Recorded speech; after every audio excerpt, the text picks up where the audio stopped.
1, 2, 3. 1, 2, 3.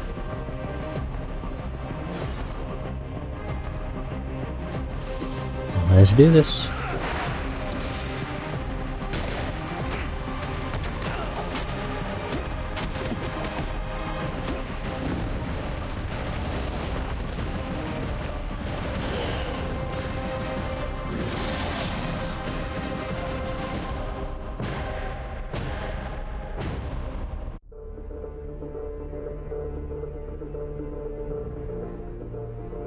Hey everybody, the Respiral here, and welcome to Mass Effect 2. It's been a while since I beat the first game, but here we are, finally. This is OG Me 2, by the way. Not the Legendary Edition, I do not have that. Oh yeah, crap. I just give it 10 minutes to check for DLC. Shouldn't take that long. But yeah, it's finally time to tackle Mass Effect 2. I was not expecting it to take like a month and a half, because I think I finished Mass Effect 1 on April 9th. And also, I want to say this because otherwise I'll forget. I had one hell of a time getting this game to recognize my Mass Effect save data, because the Mass Effect version I had was the US version, because it's the only version that's available to buy online. Or it's the only version available on PSN. So, basically what I had to do was go into my Mass Effect save data, re-sign it for the European region, so that Mass Effect 2 would actually recognize it, so I could import my Mass Effect 1 character. That was the main reason why I wanted to do it, because otherwise... Well, I mean, would it really matter? No. But I wanted my choices from the first game to actually carry over, you know? Well, because then it's like a continuous story from Shepard, instead of a completely different universe than what I built up. So like, my choices wouldn't have carried over otherwise. But I spent a good two and a half hours trying to get that sorted, and then I played the game for like half an hour just to ensure it worked. But let's go! Import John Shepard, level 50. State-of-the-art weapons use thermal clips to prevent overheating. Yeah, that's probably the biggest change. Well, no it isn't. But it's a big change, in that weapons no longer have unlimited ammo. They now have a standard or set amount of ammo. And they don't overheat. But it's pretty cool. Combat difficulty... normal. Auto level up. Yeah. Squad power usage. Wait, squad only? Oh, squad and no. When enabled, squad members automatically use their most effective powers in combat. When disabled, squad members only use defensive and ammo powers automatically. Screw it, keep it active. They also changed how the powers work. You don't have like a... You don't have a wheel where you can choose to activate powers. They kind of just... There's a button for it now. Name, John Shepard. Rank, 50. Military specialization, soldier. Psychological profile. Paragon. Commander Shepard followed the Paragon path. Status of Rex. Erdnot Rex survived the mission on Vermeer. Missing in action. Sadly, Caden Alenko was killed on Vermeer. Council history. The Council was saved by Commander Shepard during the attack on the Citadel. Boom. You can actually... Oh no, you can't change it. That's just basically showing what happened in Mass Effect 1. I believe so, yeah.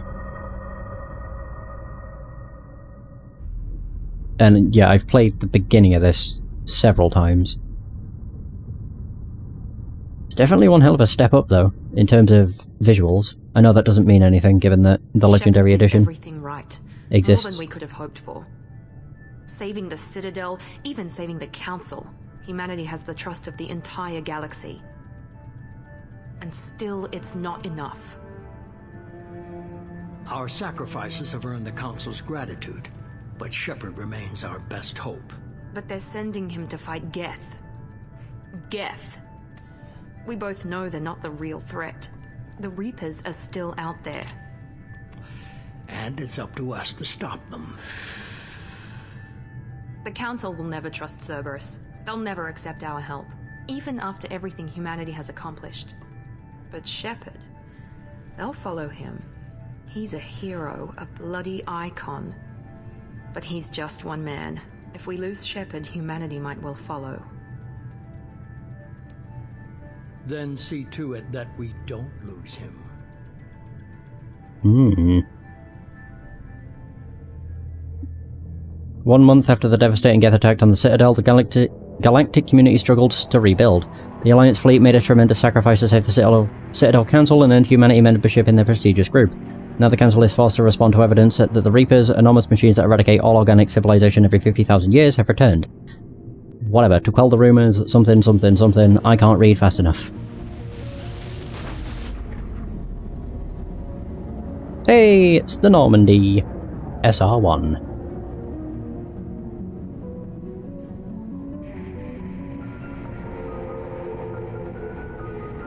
It really has had one FTL drives. visual boost. Emission sinks active.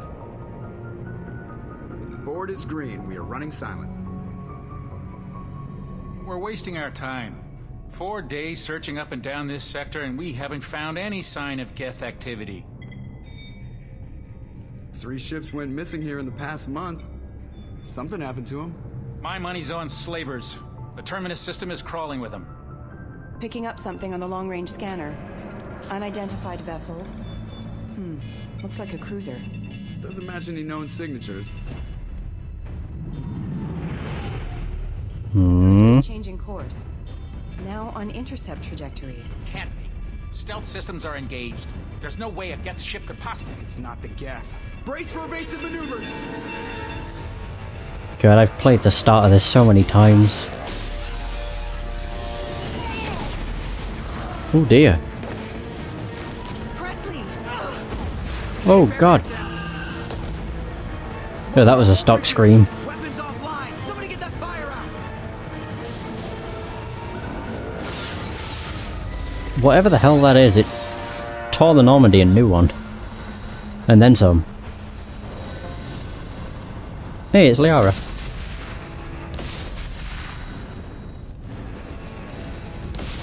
What? Shepard! Distress beacon is ready for launch. Will the Alliance get here in time? Oh dear. The Alliance won't abandon us. We just need to hold on. No. Get everyone onto the escape shuttle. Joker's still in the cockpit. He won't evacuate.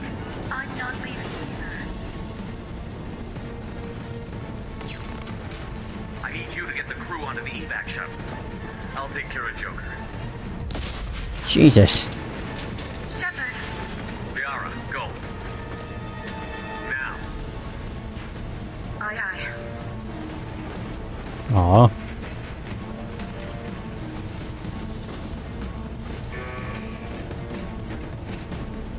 Wait, so was that... Everybody in! Okay. Go, go, go! Jesus. Yeesh. Bit of a brutal opening, to be honest. Just death, destruction, everywhere.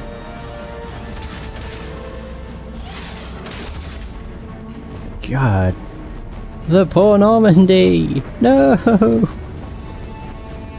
It's so sad to see. Yeah, the Normandy full of holes. Jesus. I'm now in control. Yeah! Go to the cockpit. Get to Joker in the cockpit on the upper deck of the Normandy. This is SSV Normandy. I was about to say, where do I go? Suffered heavy damage from an unknown enemy. Hey, Renan. Baby, hold together. Hold together. How's it going? Bum, bum. Now, every time I've actually played this in the past, and didn't import my Mass Effect 1 character, this played out a whole lot differently. Like, the ship and everything was still screwed, but I mean, what happens here played out differently. You watch, it'll play completely differently this time, too. What the hell? It's like a little barrier. It's a fog wall. We're now in Dark Come on, Souls. Joker. We have to get out of here. No, I won't abandon the Normandy! I can still save her! The Normandy's lost. Going down with the ship won't change that. Yeah, okay. Help me up. There it is. Yeah, normally Joker doesn't... I don't think... Every time I've played in the past, I don't think Joker's listened. I'm pretty sure he's always stayed in the ship. But I could be wrong. Oh dear.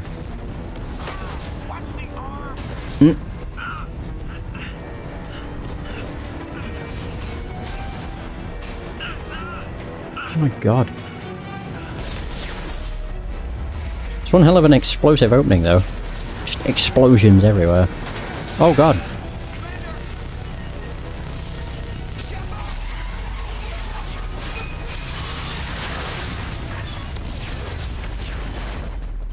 Yeah.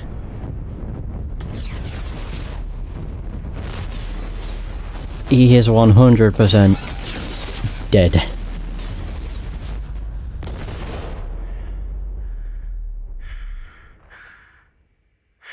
Actually, he wasn't dead from all that, really. That blast would have definitely shattered a few bones. And now is when we die.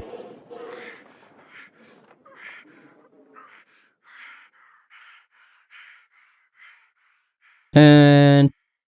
dead. Right, well that's the end of Mass Effect 2.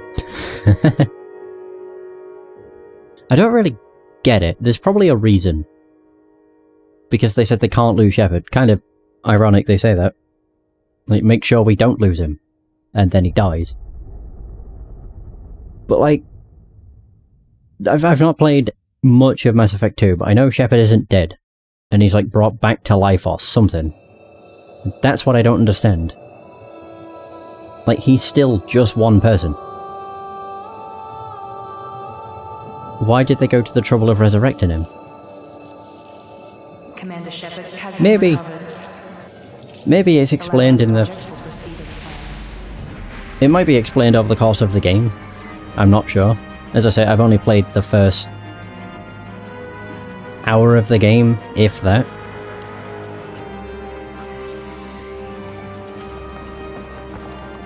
But yeah, they're like bringing him back to life.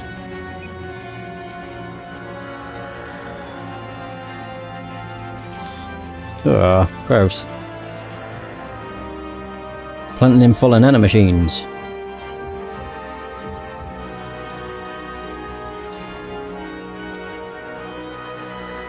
All this trouble for one person. The power of the player control. Oh, this is where you get to choose how you look. Yeah, I completely forgot. Although I'm not changing anything, because it's Shepard from Mass Effect 1. I can't change him. I mean, I could, but I'm not going to. Ew, it looks weird when he looks down. Ooh. Alright. Let's sort of see what's different. Let's go! Oh yeah, you can actually change your class too. Class enhancement procedure. I'm probably going with a soldier, if I'm being completely honest. So high-level operatives are outfitted with ocular synaptic processors that allow them to focus on targets with lethal accuracy, power training, adrenaline rush, concussive shot, weapon training, assault rifle, shotgun, sniper rifle, heavy pistol, ammo training, incendiary, cryo, disruptor. Soldiers are pure combat specialists known as tougher or more effective at taking down enemies with gunfire. Soldiers have the most thorough weapons training and can use all special ammo types. You have the Infiltrator. Infiltrators are equipped with cloaking systems that allow them to avoid detection for short periods of time, granting a tactical advantage over enemies. So power training, tactical cloak, incinerate, AI hacking, weapon training, sniper rifle, heavy pistol, submachine gun, ammo training, cryo, disruptor. Infiltrators are tech and combat specialists, with the unique ability to cloak themselves from visual and technological detection. Infiltrators are deadly at any range, with a wide variety of weapons, equipment, and powers that can take down any enemy. Hey, true self. How's it going? And I appreciate the compliment. Vanguards are outfitted with... is that L5N implants, enabling them to perform a biotic charge that strikes the opponent with incredible force while bringing the Vanguard in for close for short-range combat. So we have Biotic Charge, Pull, Shockwave, Shotgun, Heavy Pistol, Submachine Gun, Incendiary, Cryo. Vanguards are feared for their high-risk, high-reward combat style, closing quickly on enemies and destroying them at close range with weapons and biotic abilities. Sentinels are equipped with the most advanced ablation armor system to keep themselves safe. If overloaded, the system will stun all enemies within a short distance. So Tech Armor, Throw, Warp, Overload, Cryoblast, Heavy Pistol, Submachine Gun. Oh, no ammo training. Interesting. Sentinels are unique, bringing both tech and biotic abilities to the battlefield. While they lack the focus of Adepts and Engineers, they are versatile and can handle any situation. The Adept. Adepts are outfitted with L5X implants that can spawn a micro-singularity, damaging enemies and pulling them into the air. So you have Singularity, Warp, Throw, Pull, Shockwave, Heavy Pistol, Submachine Gun. Adepts are biotic specialists capable of disabling and killing enemies with raw biotic power. While they lack advanced combat training, they are the best at defeating enemies without firing a shot. Engineer. Engineers can spawn combat drones to harass enemies or force them out of entrenched cover positions. Combat drone, Overload, Incinerate, AI Hacking, Cryoblast. Heavy Pistol, Submachine Gun. Engineers are tech specialists, the only class able to employ combat drones on the battlefield. Engineers are the most effective class at blasting through enemy defenses and disabling opponents. Yeah, I'm going with the basic bitch choice. Yeah, I like the soldier. It means I don't have to worry about powers or screwing stuff up. I can just worry about being a a powerhouse, basically. So there we go. Reputation is still Sole Survivor. Earthborn is my origin, and Soldier is still the same. Once you confirm your character is complete, you will be unable to change any settings. Sure. Yay! I think every class is a viable option. I like the Soldier. Plus, then I can make it so that Shepard is the one that brings the power. And then my teammates can do the other stuff. Like the tech stuff and the hacking stuff. The one thing I do know is the companion roster for this game is massive. Outside stimuli, showing an awareness of his surroundings. Hey, it's Steve Blum. Oh my God, Miranda, I think he's waking up. Damn it, Wilson. He's not ready yet. Give him the sedative. Damn it, Shepard, Steve. Don't try to move. Just lie still. Try to stay calm. Heart rate's still climbing. Brain activity is off the charts. Stats pushing into the red zone. It's not working. Another dose. Now. And so that was the second time I died. Stats falling back into normal range. That was too close. We almost lost him. Again. Estimates were off. Run the numbers again. Ew, why is she like surrounded by a... That was weird. She has like a glow surrounding her character model. I don't know if that's part of the settings. If it is, I'll turn it off, because it looks really weird. Shepard, do you hear me? Get out of that bed now. This facility is under attack. Shepard, your scars aren't healed, but I need you to get moving. This facility is under attack. Oh, great. There's a pistol in the locker on the other side of the room. Hurry! Don't rush a man that just woke up.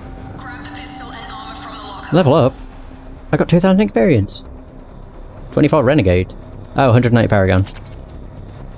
5,000 Element 0. Use for What am I getting? Iridium. Interstellar Currency. Jesus Christ. Oh, shut your face. 5,000 everything, and I have 130,000 credits. Nice. I also leveled up. Yay! I'm level 3. Wait, so how the hell does this work? Is it 2 points to get that? Oh, yeah. So I have Disruptor Ammo. What if I get... I won't have enough. No, because that'll cost 3 of each. Combat Mastery. Then that. Sure. And then... I don't have points. My points don't go... Like, they're not wasted, are they? No, I guess not. Okay, cool. Oh, there we go. I have 300 health. So what's the codex? Aliens... Oh. The Asari were the first species to discover the Citadel. When the Solarians arrived, We might do that one other time. It would actually be quite cool to go through the, stuff. God, what am I trying to say? all of the codex entries, and if it's already voiced, then that's even better. It's under graphics, I think. Yeah, I'm just going off of like that weird film. Oh, film grain. Yeah, disable. I don't know what that affects, but maybe that was it. Okay, everything's fine. I can stop dicking around now. Let's play the game! We got it! Hey, I got a suit too. Oh god, I forgot. They changed it.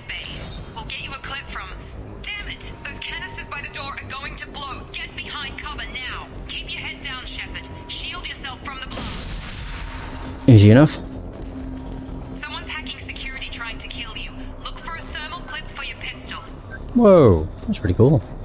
Yeah, that's the one thing I find really weird, is I'm so used to Mass Effect 1 where L2 and R2 are aim and shoot, whereas in this it's now L1 is aim and R1 is shoot. Because of course. What does R2 do then? The hell did I just do? That brings up my, like, weapon wheel.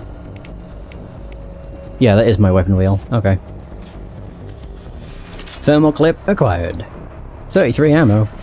I will admit though, I do prefer the L1 R1 for aiming and shooting. Up a barricade to try holding the mechs off.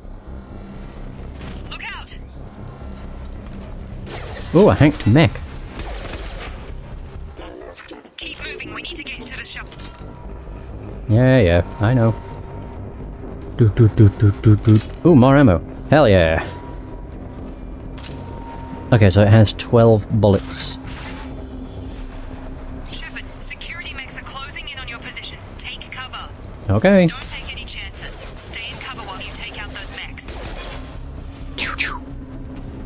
There's more in there. Yeah, there's the other one. I'm fine. Kind of. Oh no, my shield! Shh. Nice work, Shepard. Oh. I thought that was Miranda. That had like the voice glitching out. Yeah, I don't really know what R2 does. I might have to just have a look over the controls or something. Can't interact with any of these. What's over here then? I mean, this is where the drones came from, so... It's an entirely optional room! Of nothing! What the hell is that? Ooh! Don't waste time, I can't keep the mechs distracted for long. Yeesh. They got boned. Yeah, not great. Wee, wee, wee. Dead soldier. Take grenade launcher. Grenade launcher? What the fuck?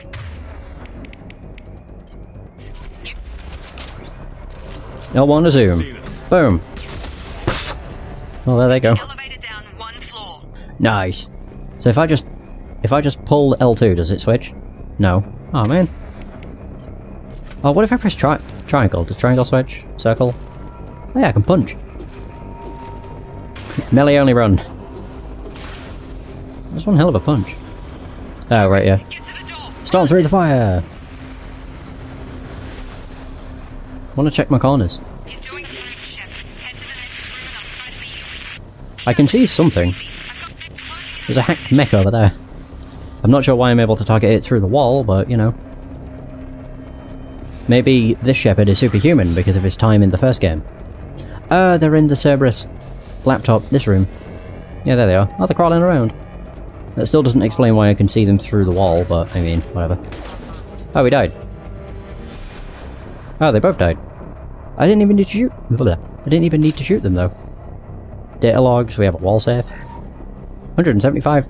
1,725 credits. Data logs. Log update.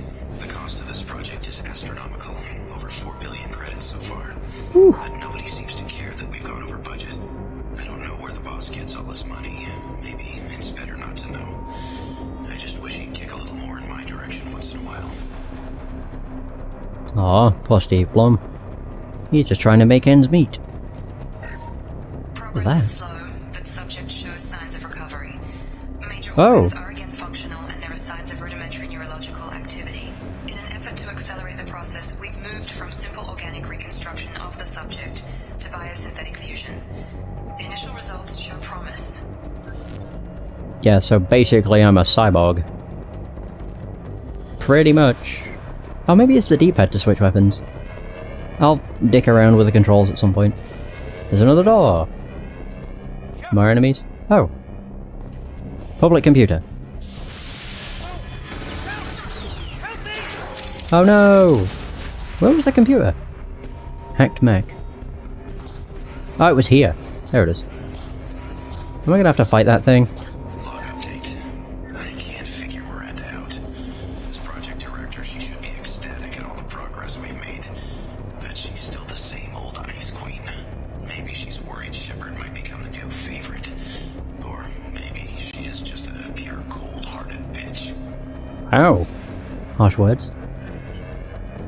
Come on, Wilson, you can't say that. You just can't. It's not very nice.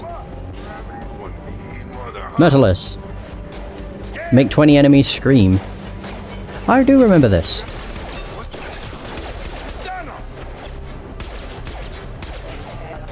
Yeah, I remember this part. Oh, he ain't dead. What are you doing here? Thought you were still a work in progress. I just woke up. You probably know more than I do. Right, sorry about that. I'm Jacob Taylor. I've been stationed here for... Hostiles detected. Damn it! I was supposed to say, is he gonna die here?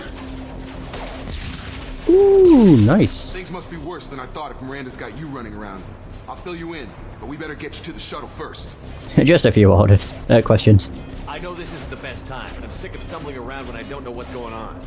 Fair enough. I'll give you the quick version. You and your ship were attacked and destroyed. You were killed. Dead as dead can be when they brought you here. Our scientists spent the last 2 years putting you back together. You've been comatose, or worse, that whole time. Welcome back to your life. Jesus. I'm having some trouble wrapping my head around this.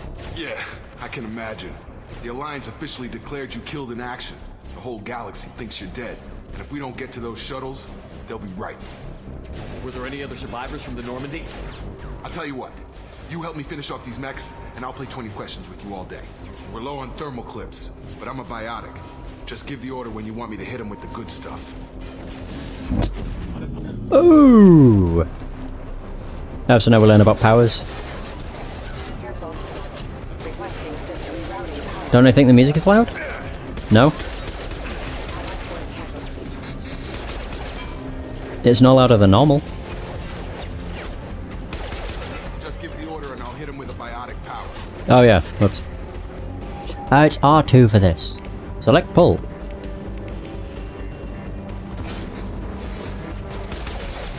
Got him. Okay. I promised I'd answer your questions. What do you want to know? Everything. Tell me everything. Jacob, Miranda. Ooh, yeah. Yeah, literally everything. What's your job here? Depends on who you ask. Technically, I'm Miranda's top lieutenant.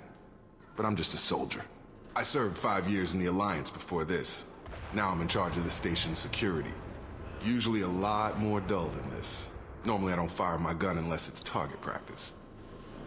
When I first woke up, someone named Miranda was talking to me over the radio.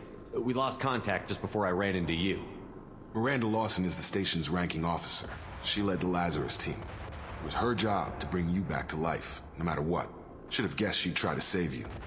She's not about to give up on you now. You said you lost contact. Could you tell what was happening?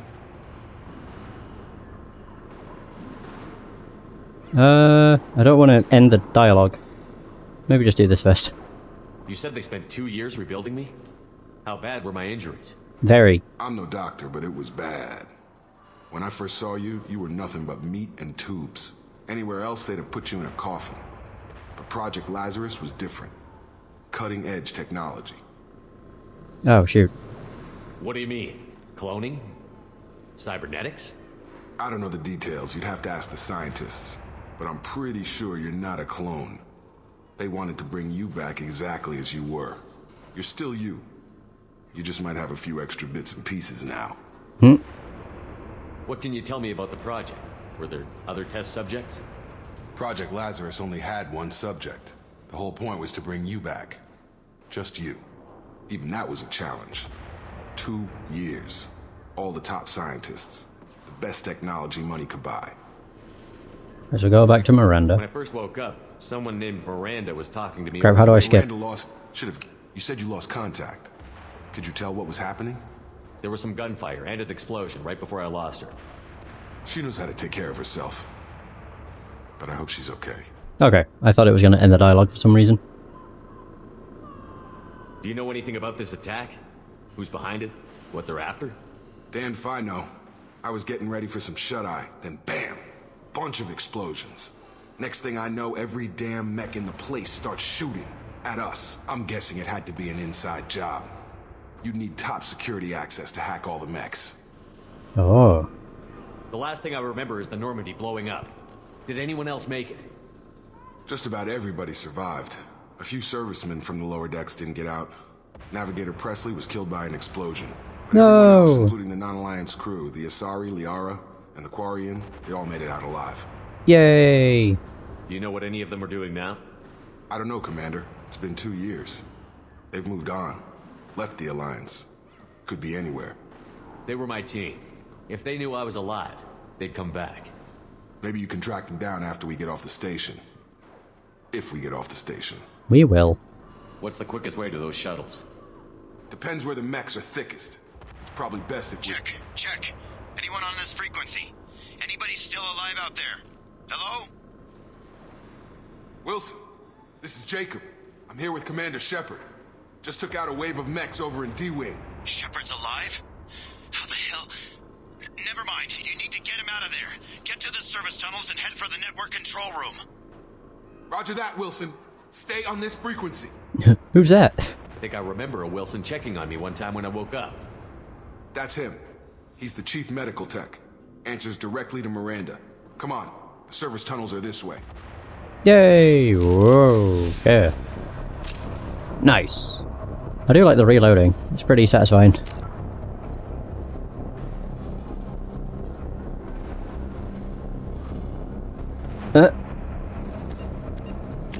They are very, very good games. And also, one thing I will say, it doesn't matter if the audio, if the music's loud, it will only matter if it's drowning me out. So if it does drown me out, let me know. But I don't think it will. Just looking at OBS, it seems to be no louder than normal. Whoa, frame rate, sheesh. I'm ready. How did I use up so much ammo? What? Burp, burp, burp, burp. Alert. Easy enough.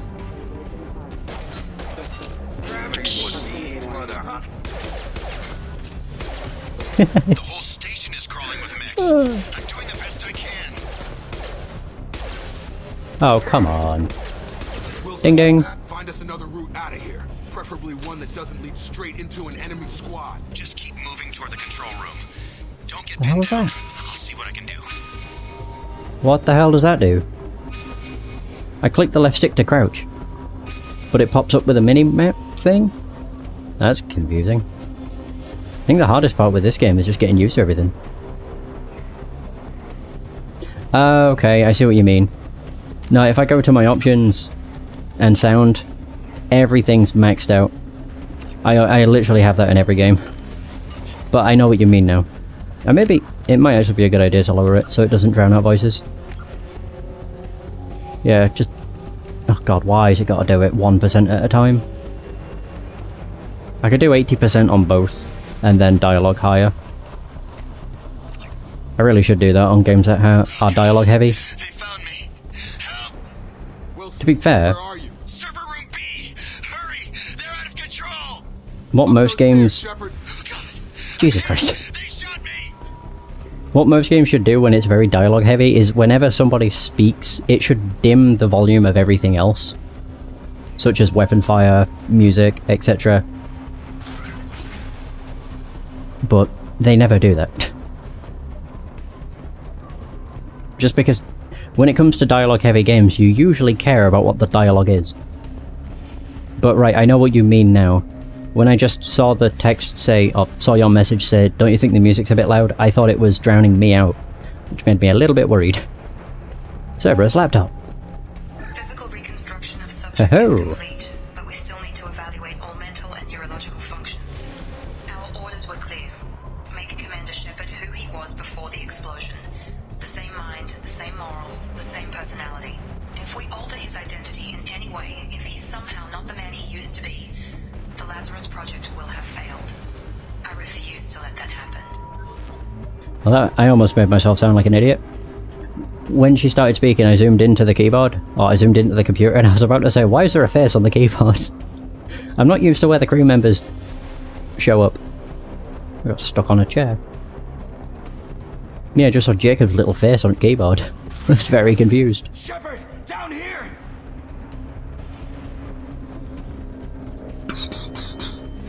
Hey! Aww. Where's Wilson? Oh, there he is. Sorry, I was busy looting. Bastards got me in the leg! Oh. My leg! You were there the first time I regained consciousness. Yeah, that was me. How about we talk about this after we fix my leg? Should be some Metagel in the first aid station on the wall. I knew it. There's enough to get him up and moving again. Grab the Metagel from the first aid station on the wall. Yeah. Alright. Ding ding. The power wheel. Unity. Oh, wait, what? Unity 3 times. Revives any wounded, fallen squad members. Oh, that's different. Thanks, okay. Shepard. Never thought you'd save my life. Guess that makes us even now. I thought maybe I could shut down the security mechs, but whoever did this fried the whole system. Completely irreversible. We didn't ask what you were doing. Why do you even have security mech clearance? You were in the bio wing. Weren't you listening? I came here to try and fix this. Besides, I was shot. How do you explain that? I mean, to be fair, yeah, I would definitely be like, I don't trust any of you yet, to be honest. You may have saved my life. Although, it's starting to make me feel like they shouldn't have brought him back. Everywhere Shepard is brings destruction and death, seemingly. We were on the Normandy. That got destroyed. We got brought back to life. This facility got attacked. Doesn't seem like, Shepard's much of a good omen. You're all strangers to me. Let's get someplace safe, then we'll sort out whose fault it is. Right, Shepard. We need to find Miranda. We can't leave her behind. Forget about Miranda. She was over in D-Wing. The mechs were all over that sector. There's no way she survived. A bunch of mechs won't drop Miranda. She's alive. Then where is she? Why haven't we heard from her? There are only 2 possible explanations. She's either dead, or she's a traitor. I mean, if anyone's the traitor, it would be Steve Blum. I mean, he's quite quick to shove the blame onto her. Then why did you wake me up and warn me about the attack? Okay, maybe she's not a traitor, but that doesn't change the facts. We're here, she's not. We need to save ourselves. The shuttle bay is only a few... Uh-oh. I thought Wilson was gonna die then. Overload the canisters to clear a path to the shuttles. Ooh, overload. Oh. Nice. That's it. Let's get out of here. That was easy. Yay! But okay, we took him down, but this is getting tense. Shepard, if I tell you who we work for, will you trust me? God, my face is full of cracks. Jacob. We won't make it if he's expecting a shot in the back. If you want to piss off the boss, it's your ass, Jacob. The Lazarus Project, the program that rebuilt you. It's funded and controlled by Cerberus. Oh, the thorn in my side from the first game. Really? But Cerberus did all kinds of bad shit. Are they now a good guy or something? Or the good guys? Never heard of him. Yeah, alright. I wiped out my share of Cerberus projects when I was a Spectre. Back then they were trying to kill me. Why the change of heart? Those answers are way above my pay grade. But basically, things change. The Alliance declared you dead. They gave up. Cerberus spent a fortune to bring you back. Why? Look, I'd be suspicious too. But right now we have to work together. I thought you deserved to know what's what. Once we're off the station, I'll take you to the elusive man. He'll explain everything. I promise. I'll never work for Cerberus. The elusive man? Is he in charge of all this? Yeah, that's not his real name, of course. Nobody knows who he really is. It was a code name the Alliance used for him. Kinda stuck. Yeah, his voice actor's not the best. But, I mean, regardless, even if the female Shepard was the better performance, I'd still be male Shepard. I don't know why. When I think Mass Effect, I think John Shepard. But not because, you know, a female Shepard is weird or anything. Nothing stupid like that. Probably because with the first and second game, it's marketed as male Shepard, like he's on the box art and everything. Whereas the third game, I think, is when you had the reversible cover with both male and female Shepards. Well, if I won't get any more answers here, let's get moving. I'm not going to be a child. You're like, I'll never work for Cerberus. Immediately following the first contact war, an anomalous extent manifesto warns that an alien... Paragon points. No, my Medigel! Jesus Christ. Wait. Oh, I thought I could drop down there. What did that say I could interact with? Oh, datapad. Where? There's a datapad somewhere. I don't like how it's like telling me about something that's 7 miles away. Where's this datapad then? Oh. Oh, it's there! No wonder I couldn't find it, I was looking on the walls. Oh nice, I got money. One of the best things about importing from Mass Effect is I have a bunch of money.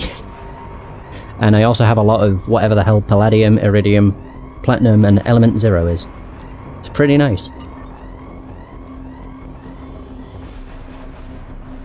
Alright.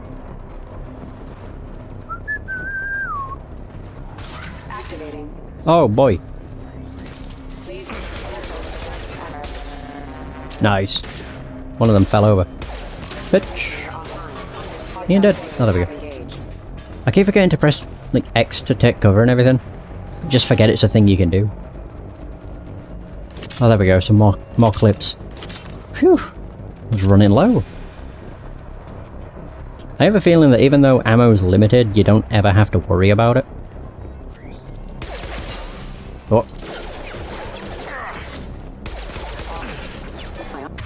Ooh, what can I do? Not overload. This weapon's already... okay. I can do pull. That works. Nice.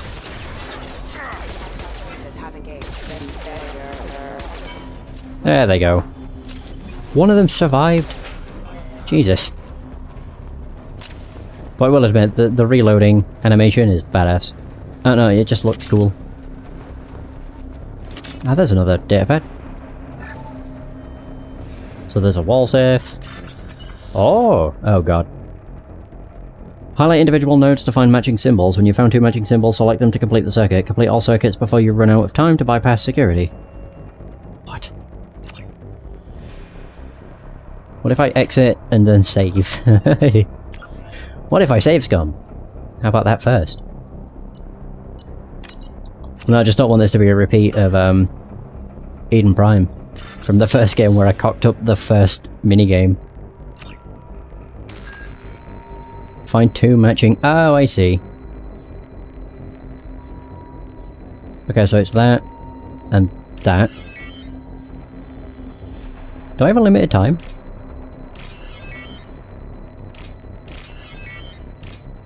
Ding ding! Yay! It seems like I had unlimited time. I had 2,000 oh! The 2,400 I'm guessing was the potential credits, and it will start to go down in future or something. The test subject has been recovered, but the damage is far worse than we initially feared. In addition to the expected burns and internal injuries from the explosion, subject has suffered significant cellular breakdown due to long-term exposure to vacuum and sub-zero temperatures. Despite the extent of the physical trauma, Wilson assures me subject is salvageable. The Lazarus Project will proceed as planned. I mean, I figured as much. I'm pretty sure the first Mass Effect did that too. But I'm not going to be doing that in future. The only reason I wanted to do that is because I didn't want to cock it up. But if it broke when I backed out, then so be it. I mean, if all I got from it was credits, it's not really a big deal. I have 137,000, so I think I'm good for the time being. again, the benefit of importing a Mass Effect 1 character. Wait, is that all the saves contain?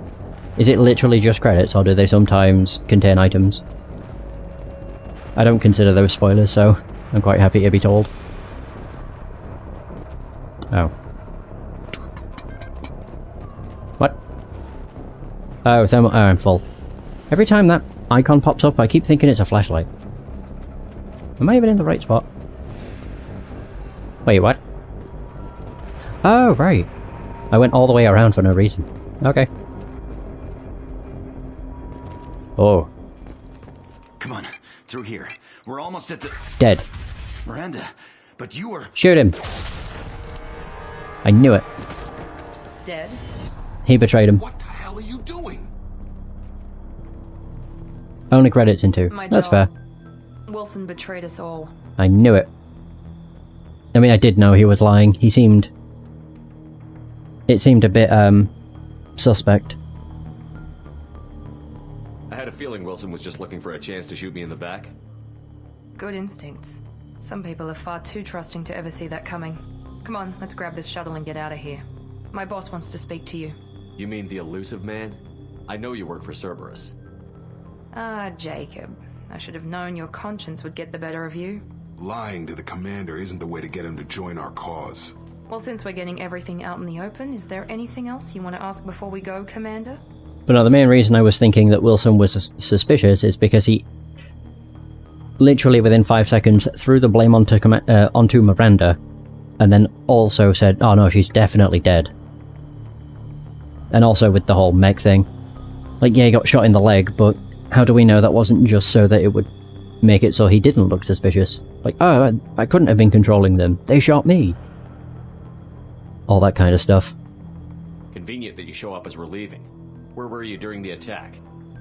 Besides trying to save your life, Wilson figured out I was helping you when he sent an army of mechs to take me out. I got here as soon as I could. Probably a little too soon if you ask Wilson. No. What about the rest of the people on the station? This is the evac area. If they're not here now, they're not coming. We can't leave without knowing for sure. We need to go back and look. Don't you get it? The only one worth saving is you. Everyone else is expendable. Whoa. Right. We all knew the risks when we signed up. Without you, there's no point to any of this. Okay. Where are we going? Another Cerberus facility. The elusive man is waiting for you there. I'm not sure I trust you. This is the only shuttle off the station. You want to stay and rot with the mechs? Be my guest. You're the Lazarus Project's director, aren't you? That's right. I put 2 years of my life into this project. Into you. What does Cerberus want from me? Maybe you should ask the elusive man when you meet him. He poured virtually unlimited resources into Lazarus. Obviously, he has some kind of plan for you. Okay. Hey, even if you know, I don't want telling. I want to get through Mass Effect 2 without anything getting spoiled. That's actually, you know, something that you can spoil. I've had enough of this. Probably won't happen. A lifetime. Okay, never mind. In your case. Come on. But I probably won't be able to get through without something getting spoiled, no doubt. I got right near the end of Mass Effect 1, and then I got one thing spoiled. Not maliciously, but even still. My god, my face is full of cracks. Before you meet with the elusive man, Jesus. we need to ask a few questions to evaluate your condition. Oh, it's an interview. Come on, Miranda, more tests? Shepard took down those mechs without any trouble. That has to be good enough. It's been 2 years since the attack. The elusive man needs to know that Shepard's personality and memories are intact. Ask the questions. 2 years? Did you say 2 years? I've been gone that long? 2 years and 12 days. And you were on an operating table for most of it. Oof. The sooner we start, the sooner we can be done. Start with personal history. Okay. Records show you grew up on Earth. Tough environment, no parents. You enlisted and you survived a Thresher Maw attack that wiped out the rest of your team. Do you remember that? Of course. Also, Jacob has some incredibly pearly white teeth. I lost a lot of friends that day. Going through something like that changes you. It can break you if you let it. I read the report. 50 Marines died on a cruise. You were the only one who lived. Well, pearly whites. Miranda? Almost. Let's try something more recent. Vermeer, where you destroyed Saren's cloning facility. You had to leave one of your squad behind to die in the blast. Caden. Lieutenant Caden Alenko was killed in action. It was your call. Why did you leave him behind? He was further away.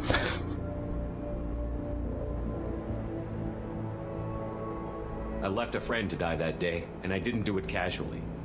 But I had to save as many people as I could. Caden gave his life for the rest of the team. Without him, I couldn't have stopped Saren. He died a hero. I understand, Commander, and I wasn't judging your decision. Everybody at Cerberus knows that cloning facility had to be destroyed. Yeah, they must do. Shepard, think back to the Citadel, after the Alliance saved the Destiny Ascension and you killed Saren. What happened next? Anderson joined the council because I told Udina to go fuck himself. Humanity was offered a spot on the council. I recommended Captain Anderson for the position. Yes, Captain Anderson is now Counselor Anderson. Though from what I hear, he preferred life in the military. Whoops. Still, good to know that the human council member isn't going to put politics ahead of defense. Your memory seems solid. There are other tests we really should run. Come on, Miranda. Enough with the quizzes. The memories are there, and I can vouch for Shepard's combat skills personally. I suppose you're right. We'll have to hope the elusive man accepts our little field test as evidence enough. It's very explosive. Also, hey Mocha and Arnold. Hope you're both doing well. Yeah, there's a lot of explosions. Ooh, unlock 15 new Mass Effect 2 codex entries. The elusive man is waiting for you. What the hell was that? +2 Renegade. 4 Paragon. Nice.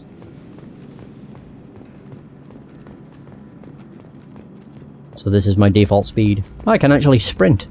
Nice. Customized gear. Casual appearance. Why does Shepard look like such a wide... it might have just been the angle. I was like, why does he look like such a wide boy? Ew.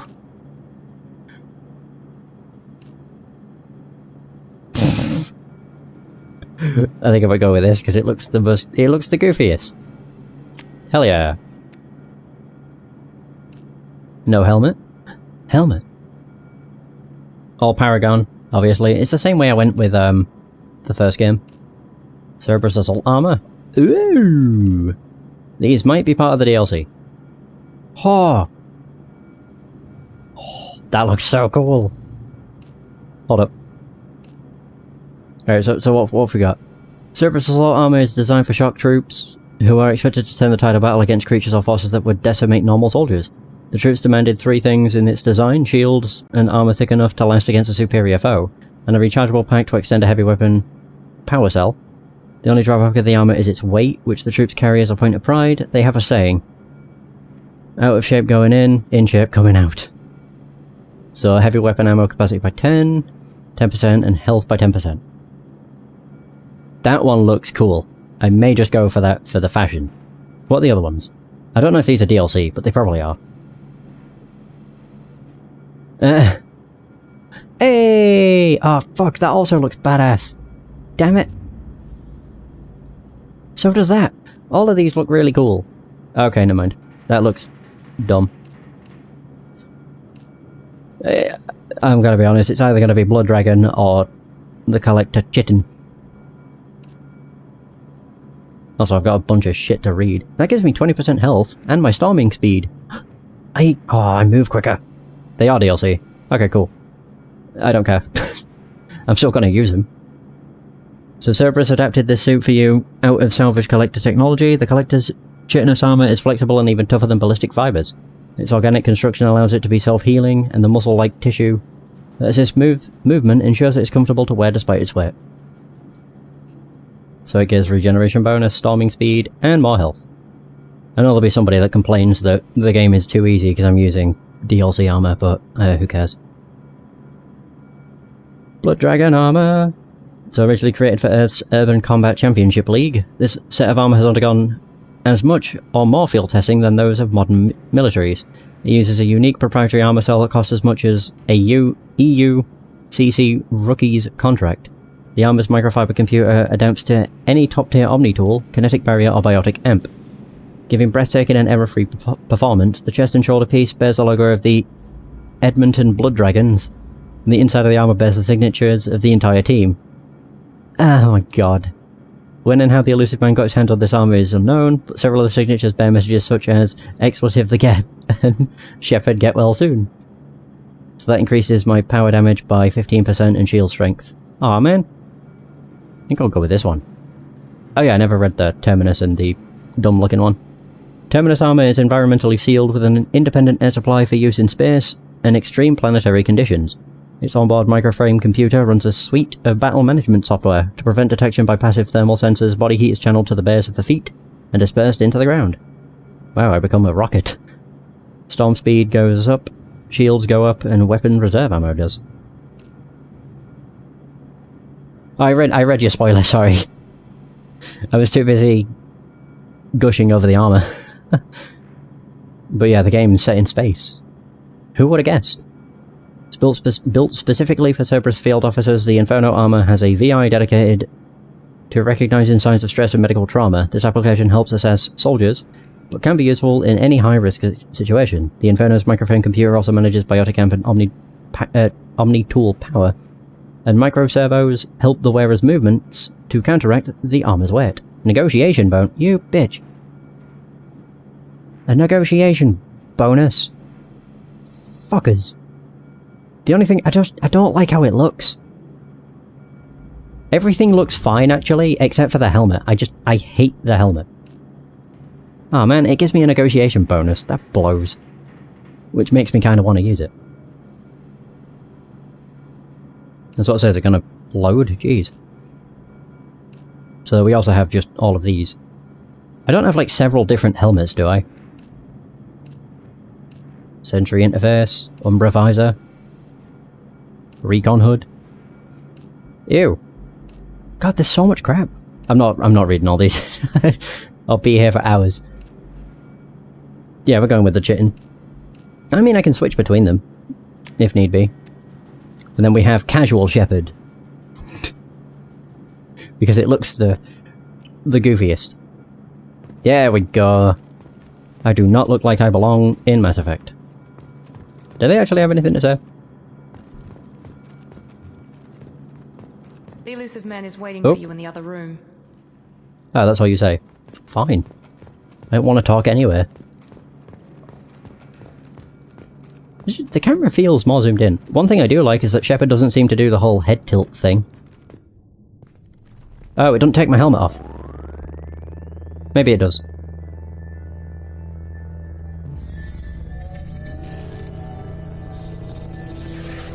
No, I honestly thought the game was all about as-is. I mean, it is called As Effect. Maybe it's something in the options that can take off the helmet. Elusive man. Elusive man. I thought we'd be meeting face to face. A necessary precaution. Not unusual for people who know what you and I know.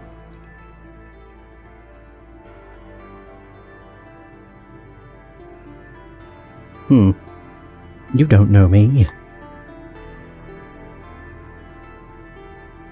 And what exactly is it that you and I know? That our place in the universe is more fragile than we'd like to think. Hey, Lacey. How's it going? That one man, one very specific man, might be all that stands between humanity and the greatest threat of our brief existence. The Reapers. Good to see your memory's still intact. How are you feeling? Cut to the chase. What are the Reapers doing that made you decide to bring me back? Actually, this game might as well be called As Effect. To admit it, but humanity is under attack.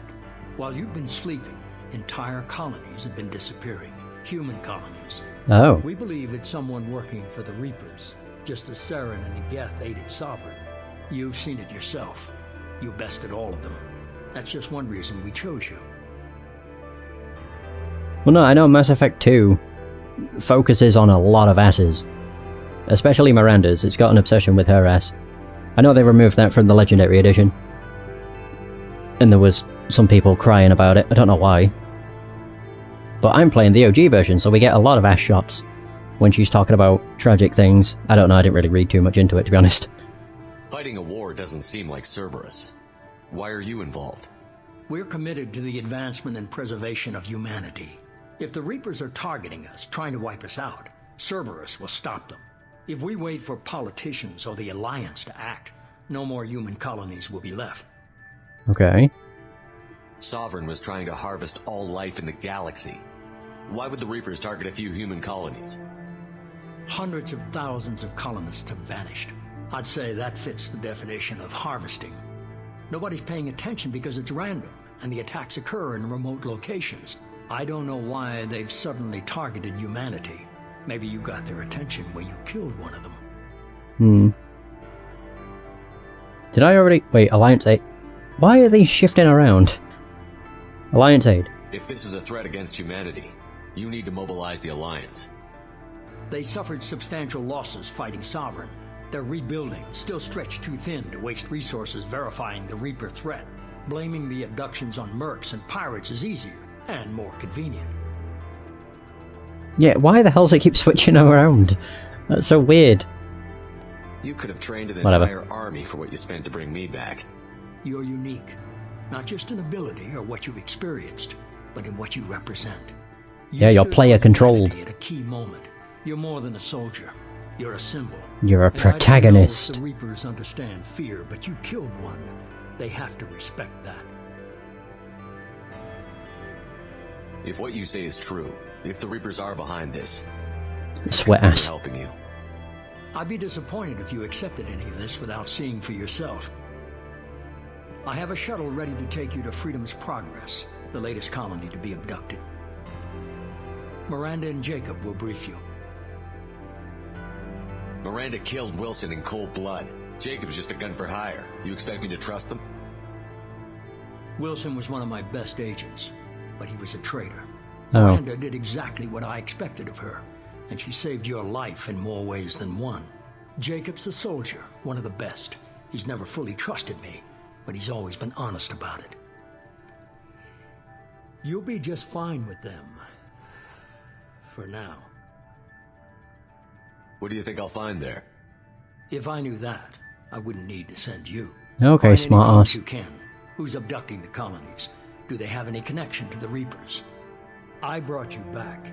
It's up to you to do the rest. I'm not gonna lie, this game utilizes some really impressive shots. Like the world behind the Elusive Man. That just looked cool. Yay! 1000 XP. And more journal stuff. What was I gonna do? Oh yeah. Is it here? No. I don't even know if I can turn it off. I was like, where would it be under? No, I don't think I can. Oh man. Wireless controller. Oh. I don't want vibration. I don't care about that. Okay, well, level up again. So how many points do I have now? 3. Shit. So how do I need that? Requires, okay, Adrenaline Rush, rank 2. Boost your combat awareness for a brief time, slowing your enemies by comparison. Yeah, do both. Ding ding! Nice. Yay! Yeah, I thought there would have been a, an option to hide the helmet or something. Freedom's Progress? There's so many. Codex entries. I can speak with Miranda and Jacob. I'll speak with Jacob first. 2 more renegade points. God, did the pop-ups ever end? Oh, there we go. I'm glad the elusive man convinced you to join us, Commander. I just want to find out what happened to those missing people. I still don't trust Cerberus. Noted. Do you trust me, Commander? I mean, you let me in on a lot of stuff. Plus you have really nice teeth. You know what they say, liars never have pearly whites. You're a good man, Jacob. But you might be working for the wrong people. Maybe. But I thought the same when I was with the Alliance. That's why I'm here now. Do you know anything about this colony we're going to? It's called Freedom's Progress. Don't know much else. I guess we'll find out when we get there. You said you served in the Alliance? 5 years in total. Stationed all over the galaxy. Even spent a couple of years as a Corsair. The gaming company? That is called Corsair, isn't it? I've never heard of the Corsairs. It was an Alliance initiative. They hired independent starship captains and used them for missions that fell outside official Alliance jurisdiction. Yeah, they made like mice and keyboards. We weren't part of the Alliance. If we ever got caught, they could disavow any knowledge of us. We were supposed to be free from restrictions and rules, but there was still enough red tape to sink a cruiser. I finally just gave up. God, every time he talks, I can't help but look at his teeth. I'm obsessed. Wait, what did I... Have I just spoke about this? I've forgotten. His teeth are distracting. Why did you join Cerberus? I guess I just got tired of never making a difference. So much of what we did in the Alliance seemed pointless. I thought things would change after the attack on the Citadel. Humanity was finally invited to join the Council, but nothing changed. Politics, bureaucracy, same bullshit, different leaders. Cerberus is different. When colonies go missing, we don't commission a team to write a report to figure out what the hell to do about it. We just go and find out. That's all for now. Yes, sir. Yay! I do wish I could hide my helmet, but never mind. You'll never know what Shepard truly looks like. Ah, I was about to say, didn't I press X? The elusive man is very impressed with you. I'm eager to see if you can live up to his expectations on this mission. Yeah, I should probably say thanks. I never got a chance to say how much I appreciated what the Lazarus Project did for me. I just hope it was worth it. A lot of people lost their lives on that station. We have to work together here. Your attitude isn't helping anything. I have the utmost respect for your abilities, Shepard. It's your motivations that concern me. I believe in what Cerberus stands for. Only time will tell if you prove to be an asset or a liability to our cause. God, stop using the ass word. Sheesh. What can you tell me about this colony we're going to? Freedom's Progress? It's a typical human settlement in the Terminus systems. They had a small military force for protection supplemented by mechs and security drones. Average in almost every way, really. Completely unremarkable. Until the disappearance. I have all the DLCs. Yep. Any thoughts on what we might run into there? A lot of empty buildings and one giant mystery. I mean, I have all the available DLCs that were available on PS3, which I think is all of them. Did I... I'd like to know more about the Lazarus Project from the person in charge. I wasn't in charge. The elusive man was. If I was running the show, would have done a few things differently. What would you have changed? To start, I would have implanted you with some type of control chip. But the elusive man wouldn't allow it. He was afraid it might affect your personality, alter your character somehow. He wouldn't let us do anything that might limit your potential in any way. Yeah, I'm glad he was in charge. Can't say I like the idea of being brought back to life with a control chip in my brain. The elusive man is taking an incredible risk with you. I just hope his gamble pays off. Tell me a little about yourself. Worried about my qualifications? I can crush a mech with my biotics or shoot its head off at 100 yards. Take your pick. I was trying to get to know you as a human being. I'm not looking for a friend, Shepard.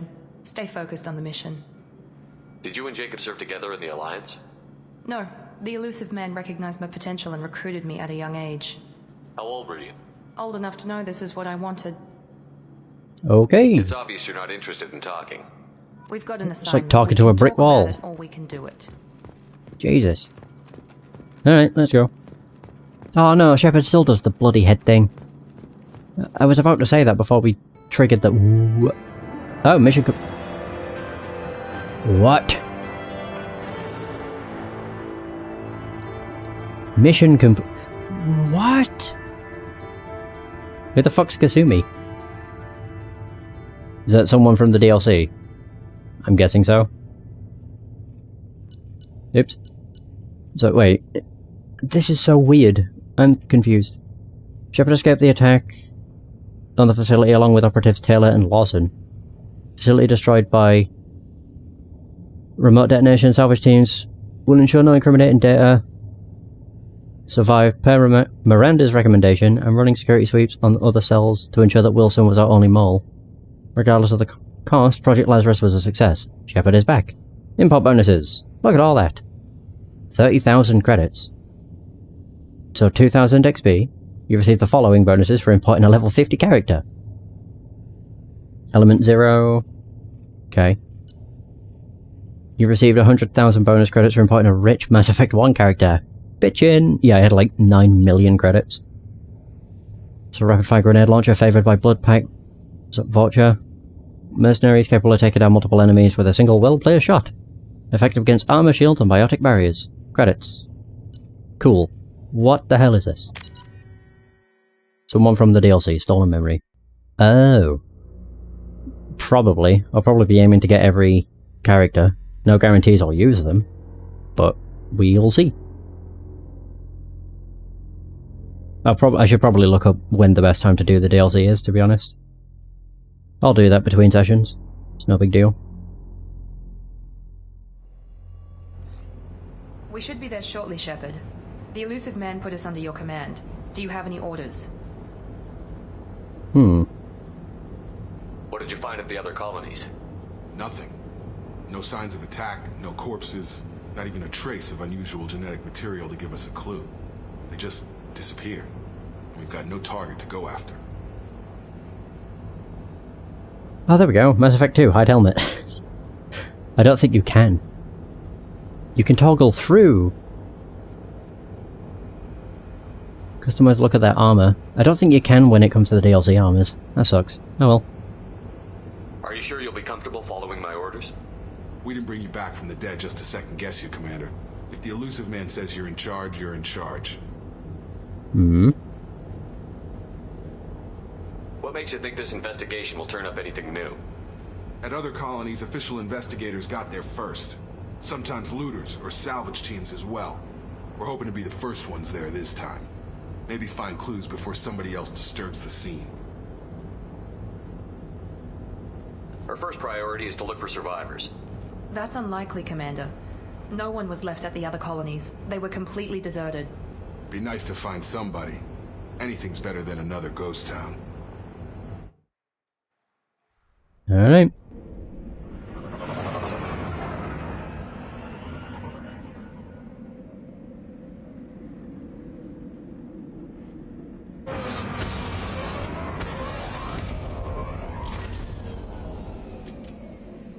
It looks so weird with just the helmet perpetually there.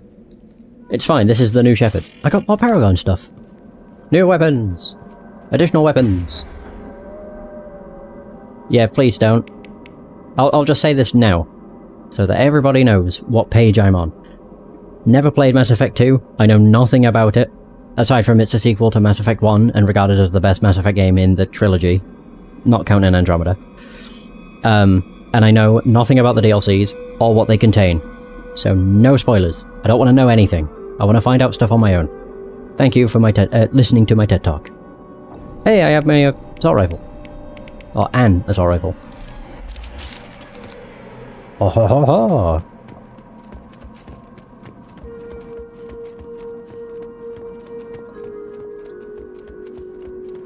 The only thing I know about the DLCs is what they were called. And that's basically it. You can make them wear helmets outside. Can you make them not wear helmets inside? I don't even know where you'd go. What the hell's in journal? Oh, is this my missions?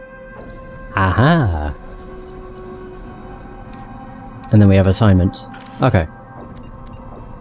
It's so weird that we don't have, like, equipment anymore. Do we?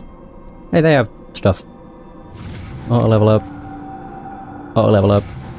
Oh, I can't auto level up because I don't have enough points. Haha. Yeah, it's just weird that there's like no gear. It's so confusing. Especially after spending like 30 plus hours on Mass Effect 1. Looks like everyone just got up and left right in the middle of dinner. Spooky. The only thing I wish you could do in Mass Effect 2 was change the orange. Like, I really wish you could customize the UI color. Kinda similar to like Fallout 3, how you could customize the color of that. Granted, you can only choose between like green, white, and blue. Damage, and no signs of battle. No, I'm not a massive fan of the orange, is all. Display, that's what R3 does. I wondered why the weird minimap popped up. Spare parts! Yeah! Gimme. One is the most RPG in the series. Right, thought as much. I mean, I don't mind the change, it's just, it's very jarring to go from. This is set in space. Good point.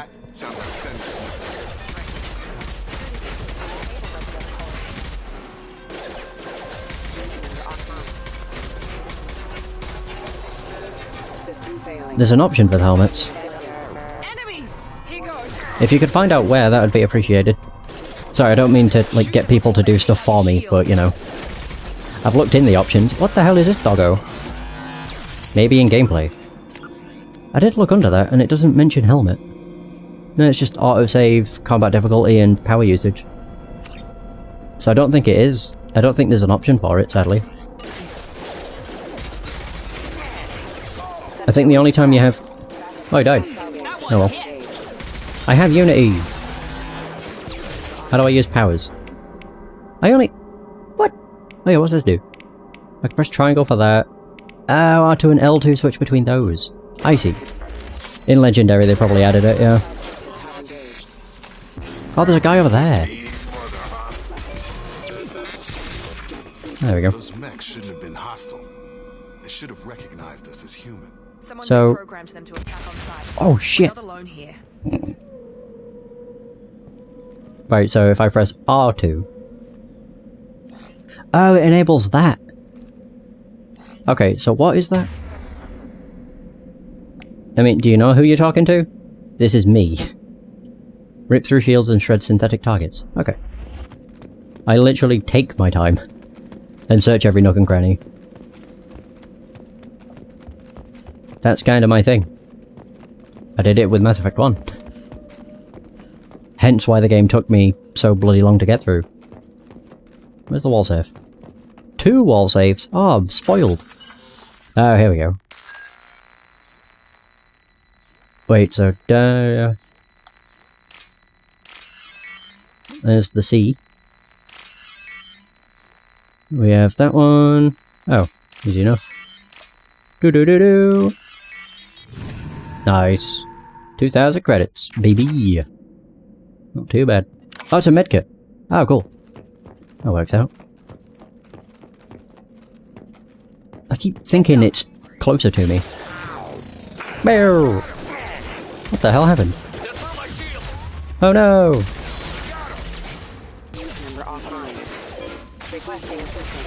Different type of ammo? No, what are you on about? If you're meaning to say that I'm using a different type of ammo, I know. Because it shreds through synthetics. Apparently, according to the game. Right there! Praza, you said you'd let me handle this. Wait, Shepard? How can you tell? I'm not taking any chances with Cerberus operatives. Put those weapons down! Shepard? Is that... you're alive? Remember when I gave you that Geth data tally? Yeah! Help you complete your pilgrimage? Yes, it did. Praza, weapons down. This is definitely Commander Shepard. Why is your old commander working for Cerberus? I don't know. Maybe we should ask. I nearly died, Tally. Cerberus spent 2 years rebuilding me. They want me to investigate attacks on human colonies. Likely story. No organization would commit so many resources to bring back one soldier. You haven't seen Shepard in action, Praza. Trust me, it was money well spent. Perhaps we can work together. We're here looking for a young Quarian named Vitor. He was here on pilgrimage. Isn't that a little strange? A Quarian visiting a remote human colony? Quarians can choose where they go on pilgrimage. Vitor liked the idea of helping a small settlement. He was always nervous in crowds. She means that he was unstable. Combine that with damage to his Sud CO2 scrubbers and an infection from an open-air exposure, and he's likely delirious. When he saw us landing, he hid in a warehouse on the far side of town. We suspect he also programmed the mechs to attack anything that moved. Vitor's the only one who can tell us what happened here. We should work together to find him. Good idea. You'll need 2 teams to get past the drones anyway. Now we're working with Cerberus? No, Praza, you're working for me. If you can't follow orders, go wait on the ship. Head for the warehouse through the center of the colony. We'll circle around the far side and draw off some of the drones to clear you a path. Why do you hate Cerberus? We know why she hates Cerberus. They were a piece of shit in the first game. Your people really don't like Cerberus. What did I miss? A lot. They killed our people, infiltrated our flotilla, and tried to blow up one of our ships. That's not how I'd have explained it exactly. It was nothing personal. We can argue over who killed who later. Right now, we've got a job to do. Agreed. We work together to get to Vitor. Yay! See you later, Mocha. Appreciate you stopping by. Have a good day. Make sure to keep in radio contact. Will do. Good luck, Shepard. Whatever happens, it's good to have you back. Well, I'm fulfilled. Best girl's back. Well, maybe. I don't actually know if she's joined us. But Tali exists, so I'm happy. I don't know why she is my favourite character, she just ended up being my favourite character. She was the most interesting. Personally. What all that noise? I really should learn to use powers as well. I just keep forgetting to. Be careful, Shepard. There's a squad of security drones up ahead. Thanks for the warning. We'll take care of them. We'll try to. I still don't know why the hell the game's like... Oh, where is it? See, look, the door prompt just keeps randomly popping up. See? I don't know why, it keeps doing it through walls. It's very weird. Oh, wall safe. Oh yeah. Here we go. What? Oh god, hi. God, I didn't realise. Happens even in Legendary. You would think in the remastered version they would have fixed that, but nope.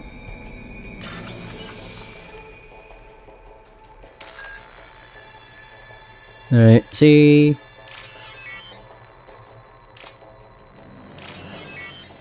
This isn't too bad, actually. I thought this minigame was going to be a lot harder, to be honest. I prefer it over the, like, Simon Says thing from the first game. Yay! Yeah, the Simon Says thing just got very, not tedious, but the fact there was no variety in it was just kind of lame.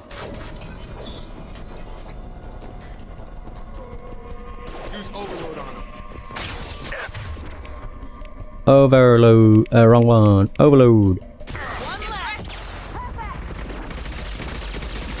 Keep forgetting I should take cover. Oh, we got him. They did. Oh, there's more.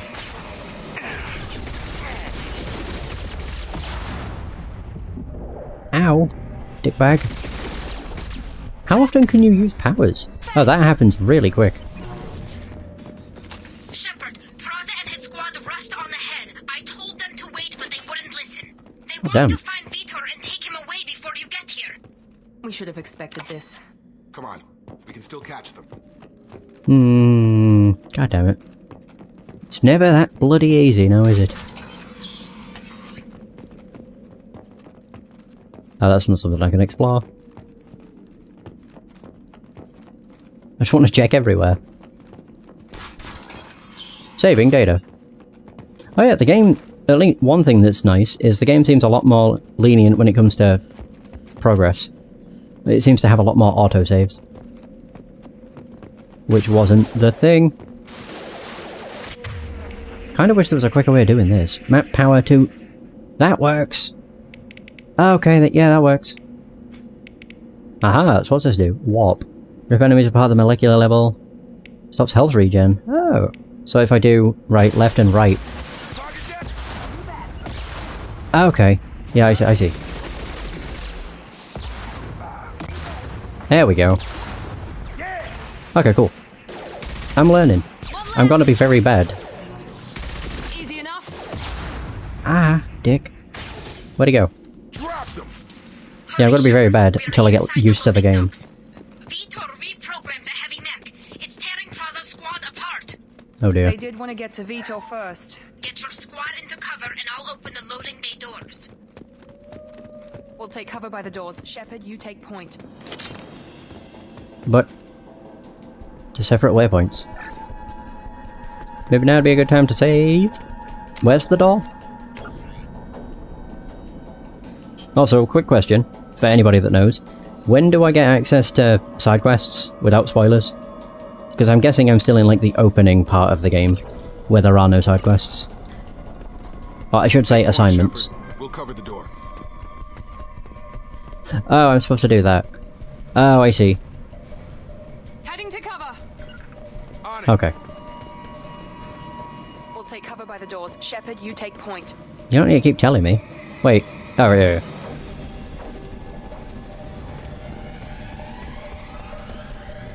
Up. Oh, I could do concussive blast. That may work. Oh dear.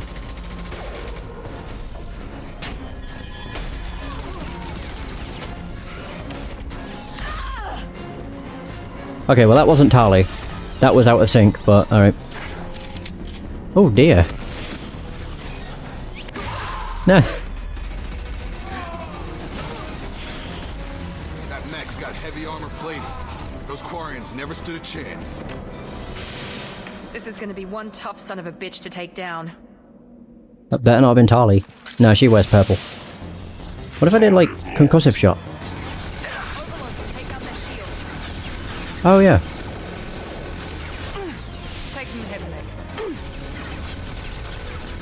So wait, how can I... Wrong button.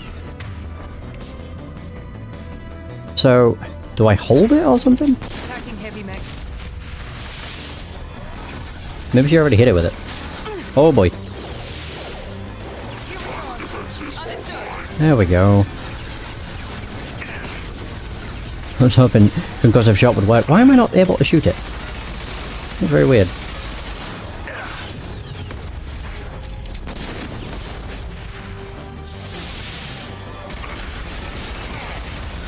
Oh. Well, luckily it can't shoot through cover. That's the armor? Oh my god, still. Oh. Oh, we got it. I think he died. Where have he gone? You never know, maybe he warped. Fragile crate. Punch it. Well, they weren't kidding. They definitely said it was fragile. Oh, there's Tali.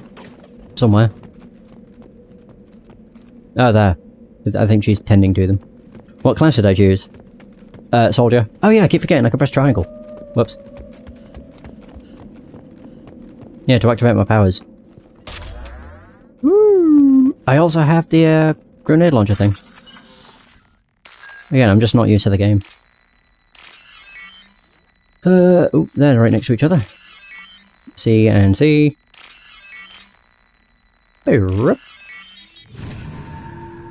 Yeah, I went with basic bitch.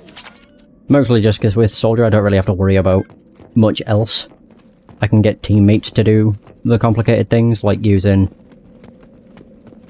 pull, warp, all those things.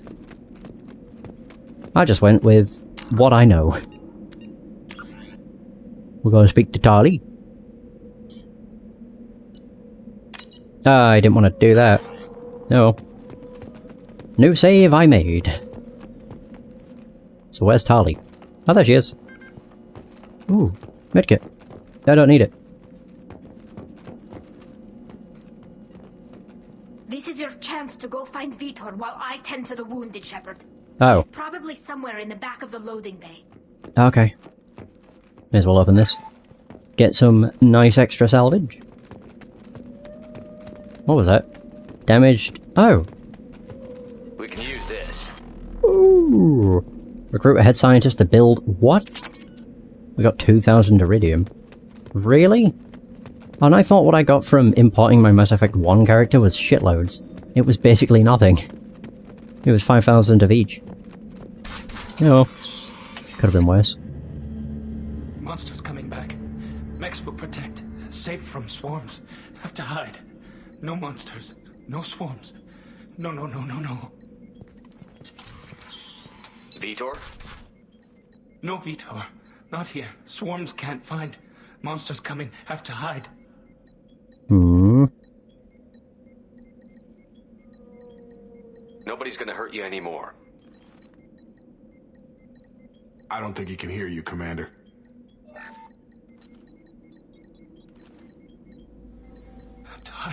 Have to hide. Mechs will protect. Swarms coming. Perform renegade option. Storm Oh. of swarms.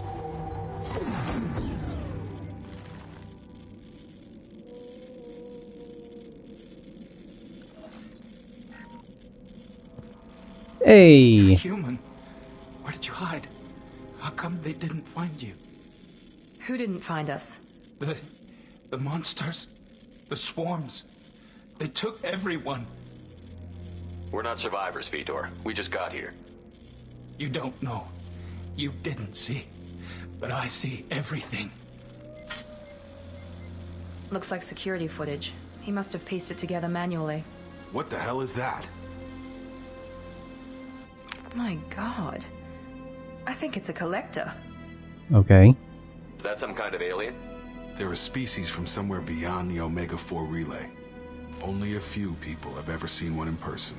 They usually work through intermediaries, like slavers or hired mercenaries. If they're involved with the Reapers somehow, it could explain what happened to the colonies. Hmm. The Collectors have advanced technology. They could have a weapon that disables an entire settlement at once. The Seeker swarms. No one can hide. The Seekers find you, freeze you, then the monsters take you away.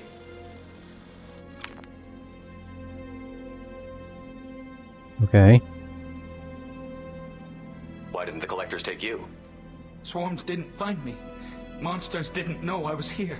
The Collectors aren't known for being careless. Maybe his Enviro suit kept him from showing up on their sensors. Or they were using technology specifically designed to detect humans. Only human colonies have been hit. Hmm. Right. Tell me more about these swarms.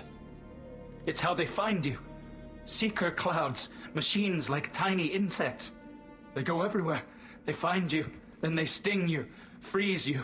Sounds like miniature probes, maybe. Find victims, then immobilize them with a stasis field or nerve toxin. Lovely. Sounds incredible. Wait. I want to know more about the Collectors. Did I ask about this already? Nobody knows much. Okay, so no, I am. rare, a lot of people don't even believe they exist. More importantly, why are they abducting human colonists? What are they after? Maybe the Elusive Man can figure it out. Okay. What happened next? The monsters took the people onto the ship, and then they left. The ship flew away. But they'll be back for me. No one escapes. I think that's probably all we're getting out of him, Commander. I was trying to look up when side quests unlock, but I guess I'm just stuck in like main mission until a certain point, then it breaks off. We appreciate what you told us. You were very helpful. I studied them. The monsters. The swarms. I recorded them with my Omni tool. Lots of readings. Electromagnetic. Dark energy. We need to get this data to the Elusive Man. Grab the Quarian and call the shuttle to come pick us up. What? Vitor is injured. He needs treatment, not an interrogation. We won't hurt him. We just need to see if he knows anything else. He'll be returned unharmed. Your people tried to betray us once already. If we give him to you, we'll never get the intel we need. Praza was an idiot, and he and his men paid for it. You're welcome to take Vitor's Omnitool data, but please, just let me take him. Hmm. Oh, great, I have to choose. I'm not saying Vitor's coming with us, that's a renegade. He goes with Tali. Mm-hmm. Bugger.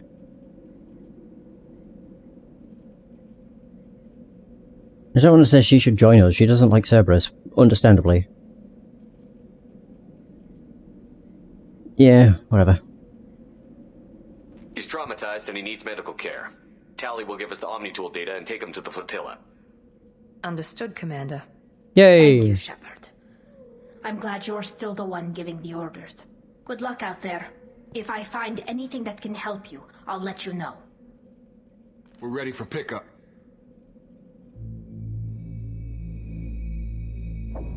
Ooh.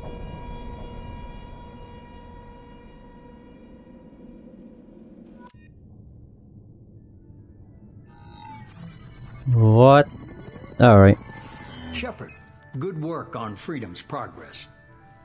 The Quarians forwarded their findings from Vitor's debriefing. No new data, but it's a surprising olive branch given our history. You and I have different methods, but I can't argue with your results. You ever think about playing nice once in a while? Diplomacy is great when it works, but difficult when everyone already perceives you as a threat. But more importantly, you confirm the Collectors are behind the abductions. Why do I get the feeling you knew about them already? I had my suspicions, but I needed proof. The Collectors are enigmatic at best. They periodically travel to the Terminus systems, looking to gather seemingly unimportant items or specimens, usually in exchange for their technology. When their transactions are complete, they disappear as quickly as they arrived, back beyond the unmapped Omega-4 relay. Until now, we've had no evidence of direct aggression by the Collectors. Why is the Omega-4 relay unmapped? What do we know about it? Only that no ship passing through it has ever returned. Our best guess is that the relay reacts differently to Collector vessels, allowing them safe passage. If they can manipulate relays, that's just further evidence of the connection with the Reapers.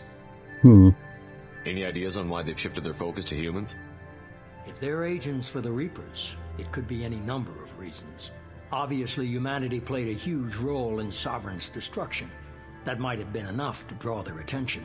What really concerns me is why they bother abducting the colonists. Once the humans are paralyzed, why not just kill them? What are the Collectors getting from these deals? The Collectors aren't very forthcoming about their motives. Generally, they seek out species with rare genetic mutations or abnormalities. They pay slavers and merc groups exorbitant sums to obtain these specimens, and then they leave. But they've never targeted a single species before, and the previous sample sizes were in the dozens, not the tens of thousands. You're holding something back. How do you know the Reapers are involved? The patterns are there, buried in the data.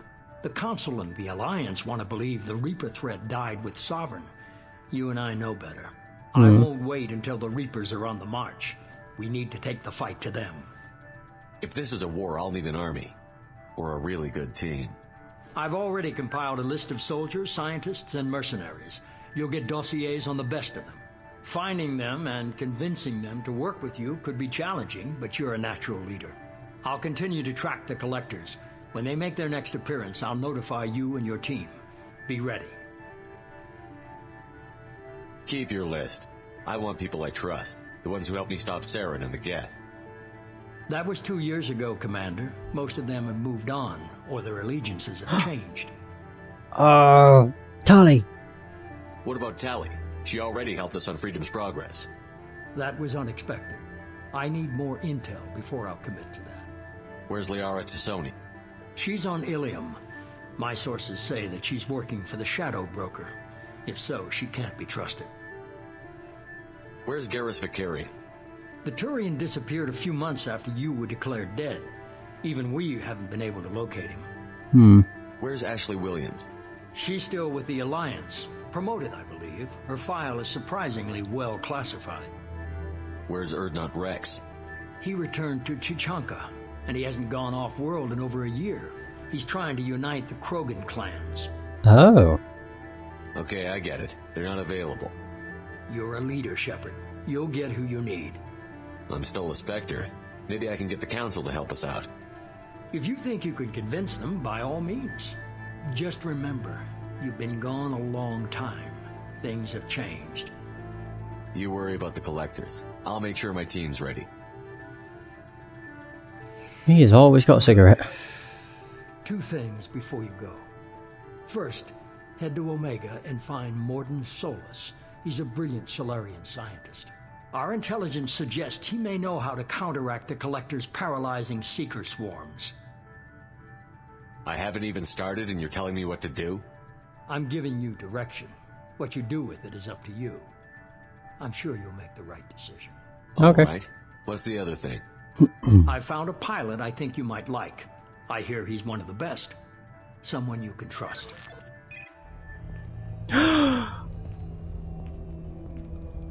Hey, Commander. Just like old times, huh? Joker! I can't believe it's you, Joker. Look who's talking. I saw you get spaced. Got lucky, with a lot of strings attached. How'd you get here? It all fell apart without you, Commander. Everything you stirred up, the Council just wanted it gone. The team was broken up, record sealed, and I was grounded. The Alliance took away the one thing that mattered to me. Hell yeah, I joined Cerberus. You really trust the Elusive Man? Well, I don't trust anyone who makes more than I do. But they aren't all bad. Saved your life, let me fly, and there's this. They only told me last night.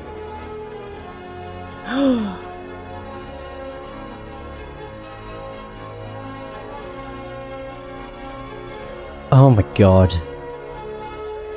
Goosebumps.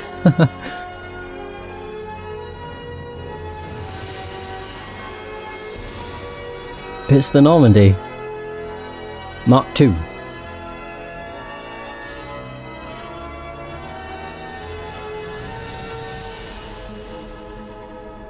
It's good to be home, huh, Commander? I guess we'll have to give her a name.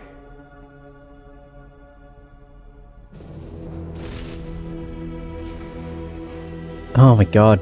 This is so badass. The Normandy!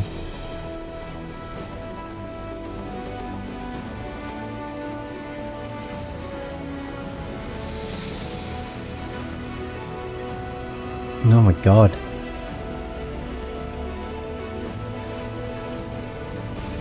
To be fair, this entire scene, it's gotta be pre-rendered. It looks so good.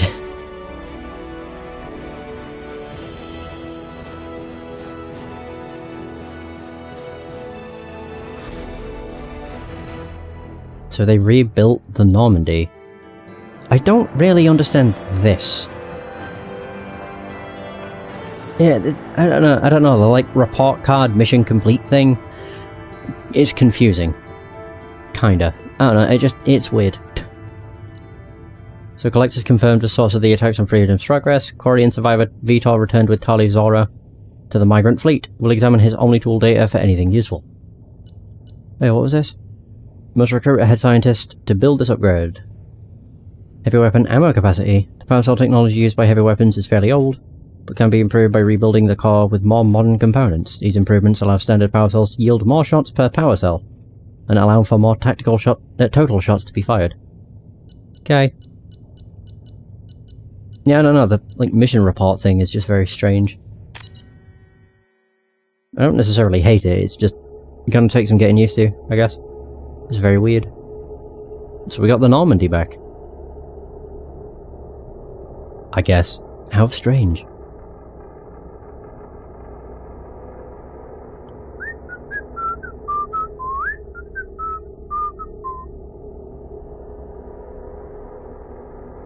So do I finally have access to missions? Side missions, I mean. Or not. Oh god. Okay, I might want to change. The uniform looks a bit goofy. I mean, that's why I chose it, because it looks goofy, but it looks especially goofy. Shepard looks like he belongs in a desert.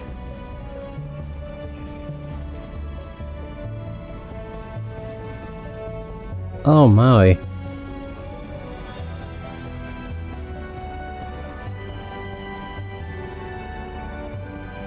Welcome aboard the new Normandy, Commander.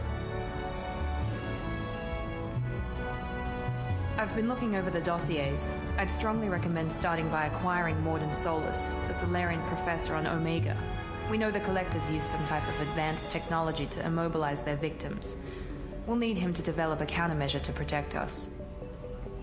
You're talking to someone that played South Coast Legends on the Xbox One. The load times in that game were literally 3 minutes plus, so this is nothing. This is my ship. Without that countermeasure, we'll be helpless if we ever run into the Collectors. Acquiring Professor Solus seems like the most logical place to start. Who are you? Fuck. I am the Normandy's artificial intelligence. The crew like to refer to me as Edie. Ew. Looks like a pawn. Helmsmen aren't happy when someone takes control of a ship away from them. Especially Joker. I do not helm the ship. Mr. Moreau's talents will not go to waste. During combat, I operate the electronic warfare and cyber warfare suites. Beyond that, I cannot interface with the ship's systems. I observe and offer analysis and advice. Nothing more. Okay. I'm playing the PS3 version, so I don't think a mod exists.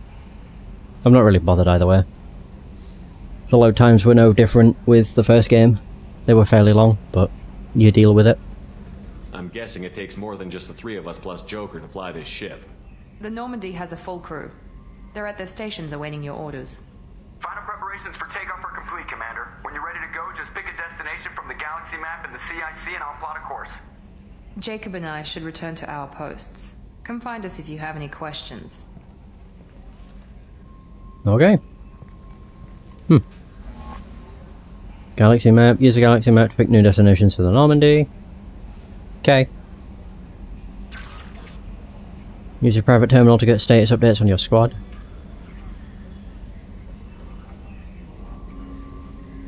Select weapons for your squad from the armory.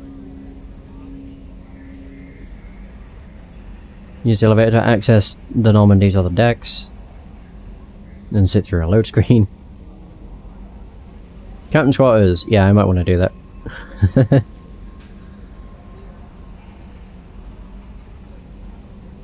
Tech lab. Acquire the professor to research upgrades for your squad's equipment. Oh. Okay. Yay! Assemble a team! Welcome aboard, Commander. Where the hell were all those things? So there's the elevator. Tech labs. A scientist is required to use the technical laboratory.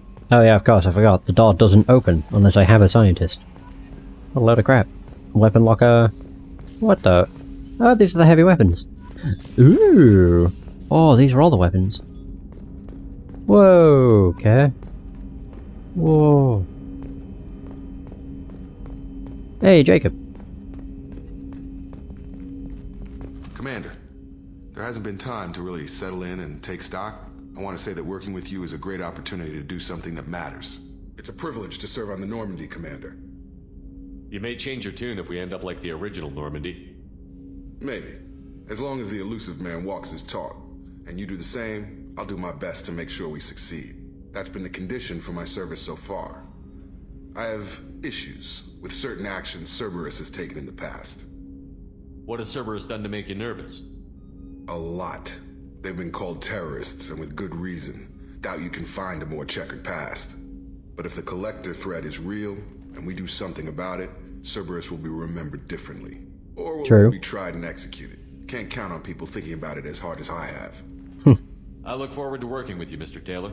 Likewise, Commander. Let me know if you need anything. Alright.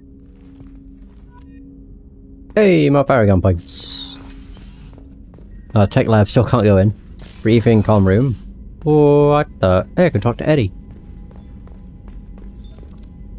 What's this area of the ship? This is the Ftl Communications Room. In addition to interfacing with the Ftl comm network, Normandy is fitted with a quantum entanglement communicator linked to the elusive man's office. This allows lag-free communication even when you operate off the comm grid. So this is where we can have conferences. Why aren't these used everywhere? Each quantum pair costs nearly as much as a comm relay, and can pass only one quantum bit of data at a time.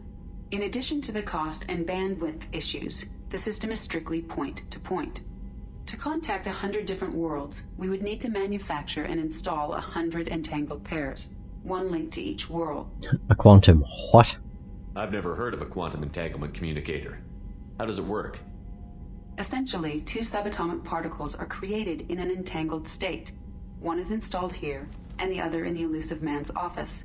When one particle occupies a given quantum state, its entangled partner will always enter the opposite state, no matter the distance between them. If we alter the state of our particle, that alters the state of the elusive man's.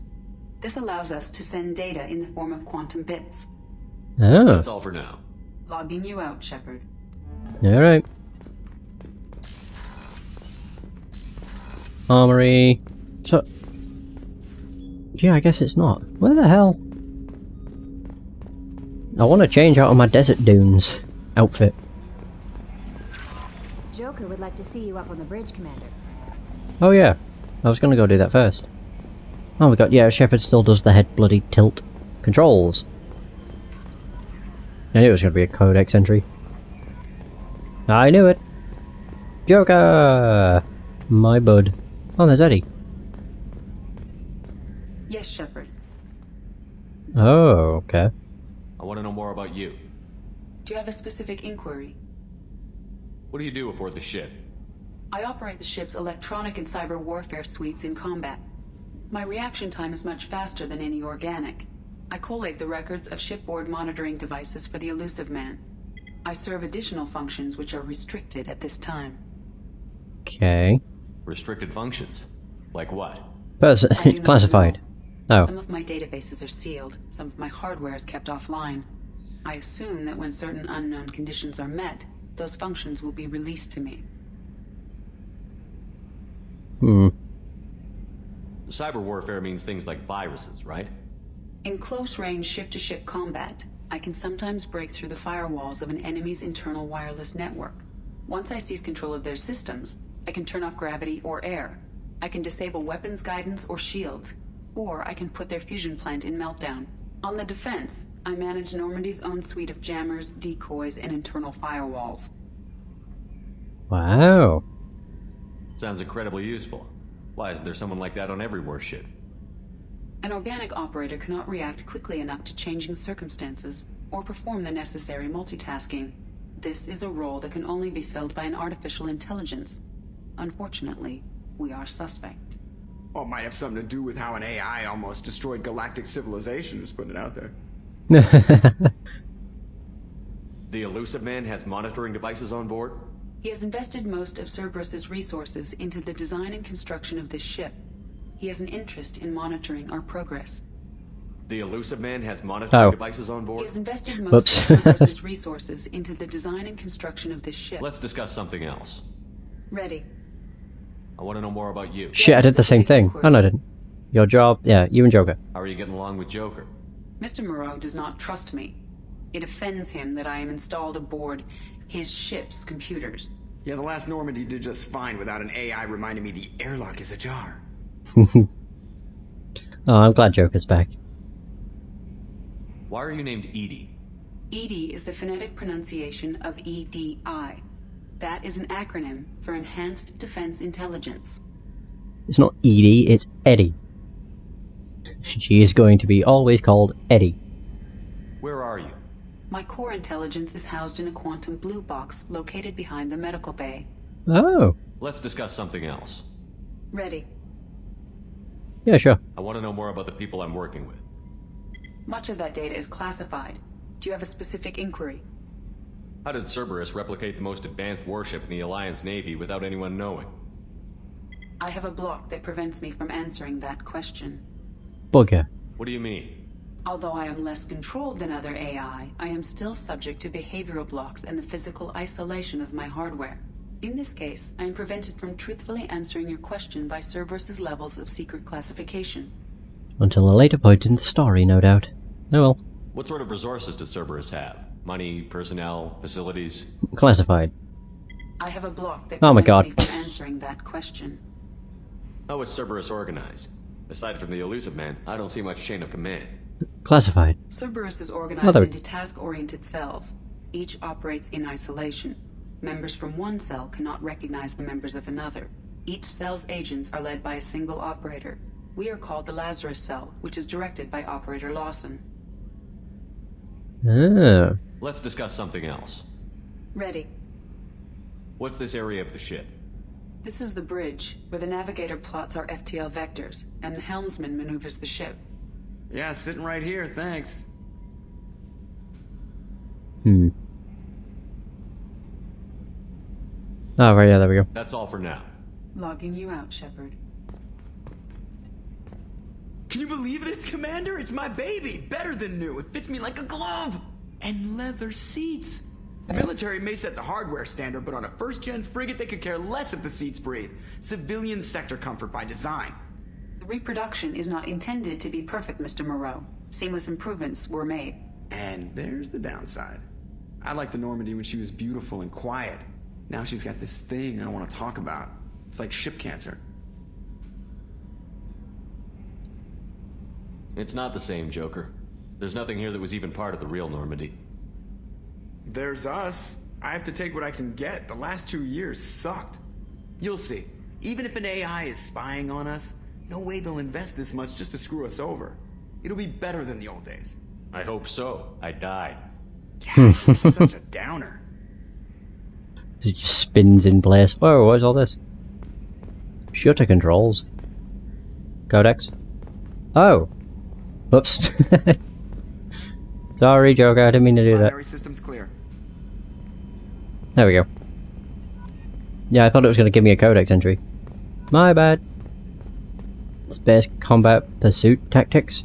I thought my mom was bad with the backseat driving.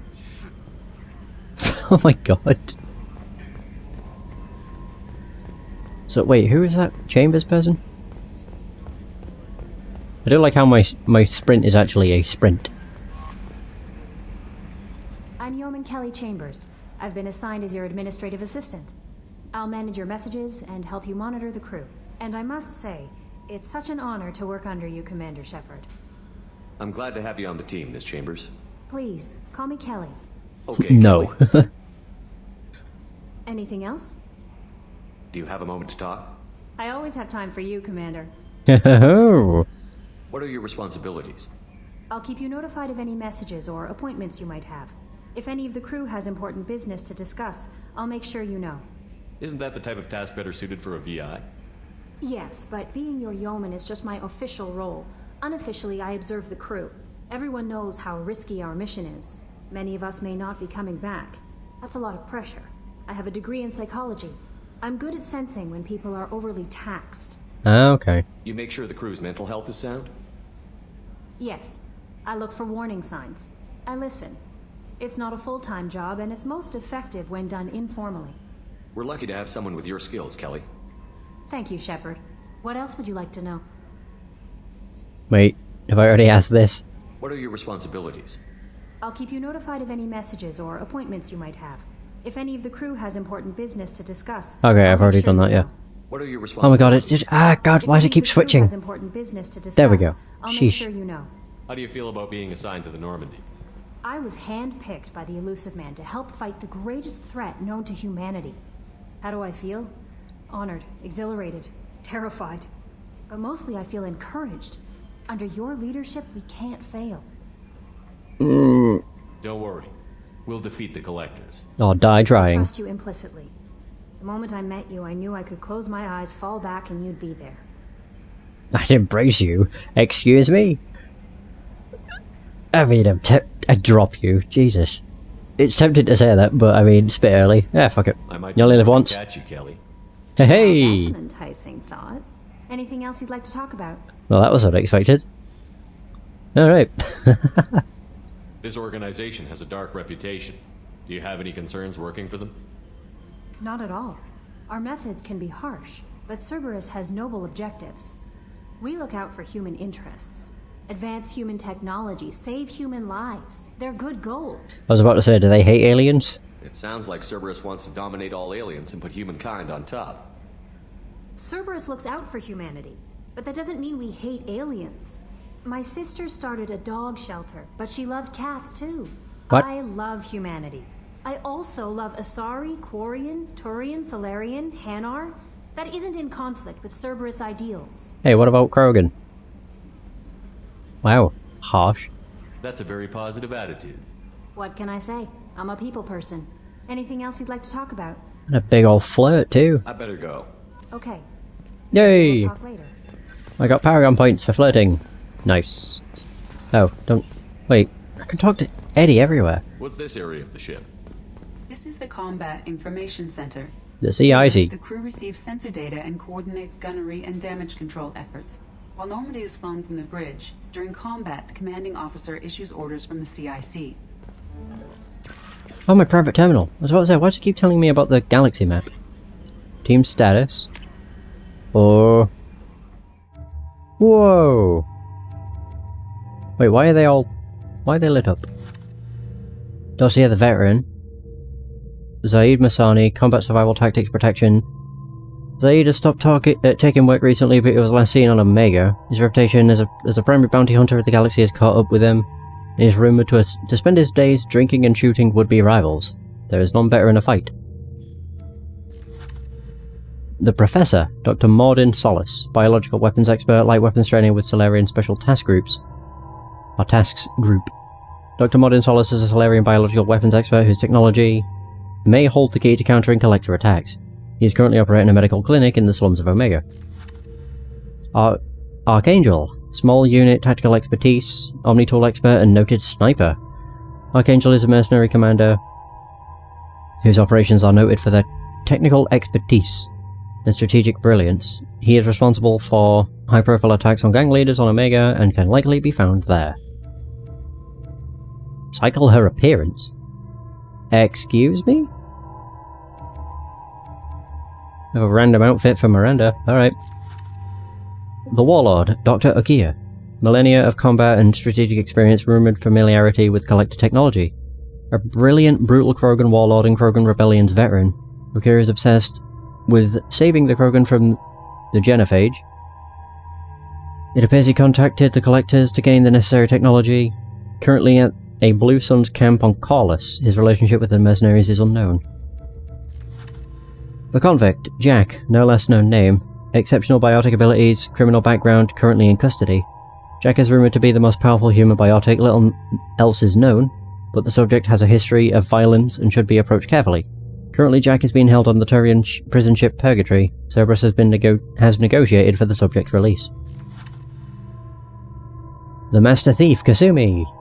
Sabotage, infiltration, extraction, property acquisition, stealth, agile combat. This subject has stolen extremely valuable resources from Cerberus in the past. Alarm systems, DNA encoders, guards, and various other deterrents were bypassed, and we don't know how. She was last seen on the Citadel. Oh. Upgrades. About upgrades. Improve your squad members' powers, you need the ship, Professor, don't you? Probably. Unread messages. What the hell is all this? Oh!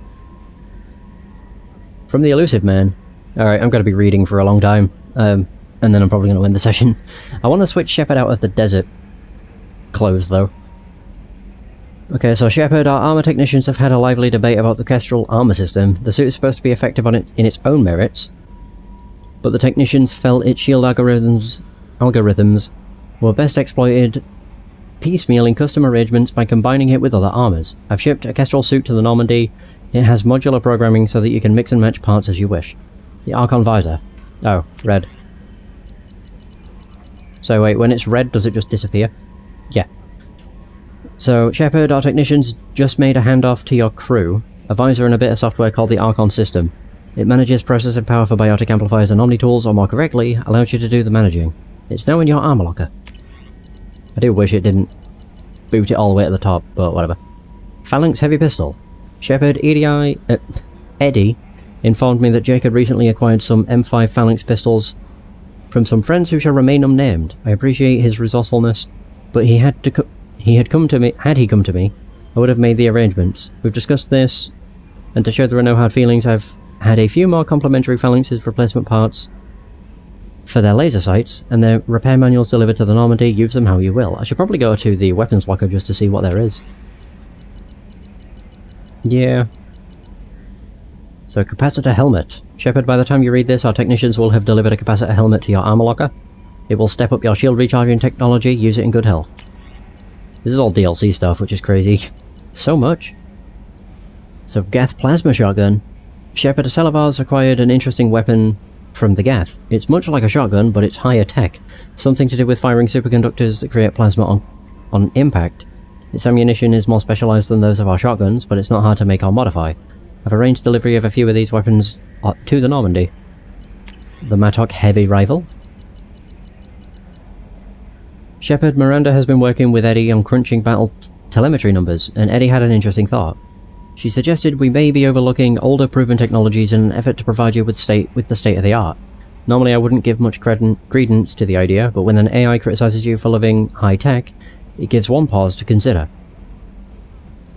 With that in mind, I delivered a few heavy rifles, the Mattocks, to the Normandy. They've been modified for thermal clips, but the rest of the rifle should be the old reliable gun that colonist militias have been using for decades. Good hunting! Good hunting, Stalker. Rendezvous with Kasumigoto. Oh, so this is to do with the DLC. Okay, I don't know if I want to read that just yet then. Yeah, fuck it, I will, because it's fine. So Shepard, at great cost and effort, we've tracked down the Master Thief Kasumigoto and convinced her to work with you. Very few people have ever heard of her and few can claim to have seen her in person. She is unequalled at stealth and infiltration and her skills will prove invaluable in your mission. Travel to the Zakera ward on the Citadel. There you will find a special ad terminal that differs from the usual. Input the password Silence is Golden to begin the rendezvous. I'll actually look up after this session when the best time to do the DLC is, and then go from there. Arc Projector. Shepard, we recently had an incident involving the Geth at one of our outposts in the Skyllian Verge. Don't worry, I'm not sending you off to chase anything down. Our operatives waged a highly successful battle against a Geth scouting party and credited their success to a new, advanced electrical attack device that we finally let them take out at the lab. Since their unit is being reassigned for some rest and relaxation, I thought you should take custody of the weapon in the meantime. The weapon is called an Arc Projector. I sent it to the Normandy's armory so you can examine it for yourself and use it if you deem it worthy. It's gone through plenty of tests that indicate it overloads kinetic barriers and synthetic enemies particularly well, but laboratory demonstrations are a poor substitute for actual field reports. We know it works, now we want to see if what it can do in the right hands. If all goes well, we'll use your tactics to train other operatives. There is a lot of shit to read. Overlord. Shepard, one of our cells just went off the grid. With explanation, Project Overlord has been experimenting with highly volatile technology, and I need you to investigate. Their work is extremely compartmentalized, enough that I can't divulge operational details on over this channel. You'll find them on planet 8 Typhon system in the Phoenix Messing Cluster. Please use care in this matter. That sounds like more DLC. Blood Dragon Armor. Shepard, Jacob tells me you've been keeping an eye out for cutting-edge supplies, weapons, armor, amps, and so forth. It so happens I had something waiting for you when you awoke in the Lazarus Research Station. It was lost in the chaos but found again when Cerberus secured the station. I had it delivered to the Normandy. Look in the armor closet in your quarters, it'll be hard to miss. This is strange, just having so many messages. So Shepard, Miranda was receiving your weapon's auto-recorded telemetry, particularly the hit-to-kill ratio. Being the busybody she is, she sent a request for additional firepower. The techs think something long-range and anti-shield would be useful, so we issued you an Incisor sniper rifle. It will be in the Normandy's armory. Put it through its paces and let us know what you think. Right, we have the Inferno Armor. Miranda recommended we send you our Inferno Armor. It's been well received by our squad leaders in the Verge, and so I'm passing a suit along to you. It should be aboard the Normandy by now. Check your quarters when you've got a free moment. Oi oi oi. Right, Sentry Interface Visor. Shepard, our software experts looked over your loadout telemetry and they had a recommendation. A visor with onboard processors that manages your armor's shield strength. I've sent the visor to the Normandy, it'll be in your quarters. The Recon Hood. Shepard, it occurred to our armor technicians that you may not want to show your face everywhere you go. They're sent by a hood that Cerberus issues to its covert operatives. It has additional micro-frame functions that you may like. The hood is in your quarters. Umbra Visor. So Shepard, I had a night vision device delivered to the Normandy. The tech says it helps put biotic and omni-tool attacks on target, and rather than listen to their explanation of how, I just sent it your way. It will be in your quarters. Right, Shepard, our researchers have been working with captured collector technology for some time now.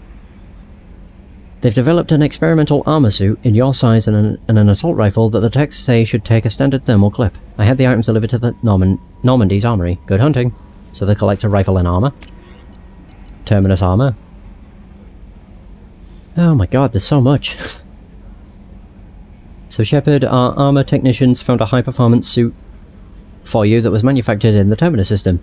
That is to say, it isn't exactly legal in Citadel space. It's been delivered to your quarters so you can try it on. Hope you like the colour. And we have Cerberus assault armor. Shepard, our armor technicians heard you were back in action and insisted that you should be appropriately equipped. They put together a package that I had delivered to the Normandy. You'll find it in your personal quarters. Fortunately, we know your size. Normandy crash site located. This is also DLC, I think. Commander Shepard, our scans in the Armada system have turned up something we thought you should see. The final location of the wreckage of the SSV Normandy. We thought this news might be important to you, but we also have an ulterior motive. The Alliance would like to honour the Normandy with a monument to be built on the site of the ship's final resting place. We'd like to invite you to place the monument and be the first to walk on the site. There are still 20 crew members unaccounted for from the attack on the Normandy. If you find any signs of these lost crewmen, we ask that you report to the Alliance so that those heroes' families might find some closure. Godspeed to you, Commander. Lost contact with survey ship? So from Project Firewalker. Commander, the MSV Rosalie, a survey ship with Cerberus connections, has gone missing. The survey team was field testing a new prototype, the Hammerhead Planetside Exploration Rover. In addition, scientists Dr. Manuel, is that Stacey? And Dr. Robert O'Loy are aboard the MSV Rosalie and conducting research for us. We need you to find the ship, her survey team, and the doctors. The MSV Rosalie was last seen near planet Ziona. Is it Alista Ismar Frontier? Deal struck with Zaid Masani. From the Elusive Man. Shepard, we've reached an agreement with veteran mercenary Zaid Masani. You may know the name. Zaid has been involved in some of the best known and some utterly unknown military operations in the Terminus systems, and is feared as a ruthless and relentless bounty hunter. I felt you might need a man with his skills on your mission, so I arranged to have him join you. You will find him on Omega, where he's wrapping up his current bounty. Don't worry about his fee, I've taken care of that personally. Anderson! Councillor Anderson, on the off chance that the rumours are true and you actually are alive, I need you to come and talk to me on the Citadel. A lot has changed in the last 2 years. You put me on the council and it's only fair you would be allowed to speak for yourself about what we've been hearing. Oh, that he's joined Cerberus, probably. Councillor Anderson. That's everything. Archived. Oh, they're the ones I've just read. Advanced combat training. Watch Cerberus training videos on advanced... What? Okay. That is so much information. Crew quarters. Captain's cabin. There we go. Yeah, because this is where there's the armory. Travel to 8. Again, I'm not doing anything else this session. I just want to look at my stuff, basically. Sound system. Select music. I'll do.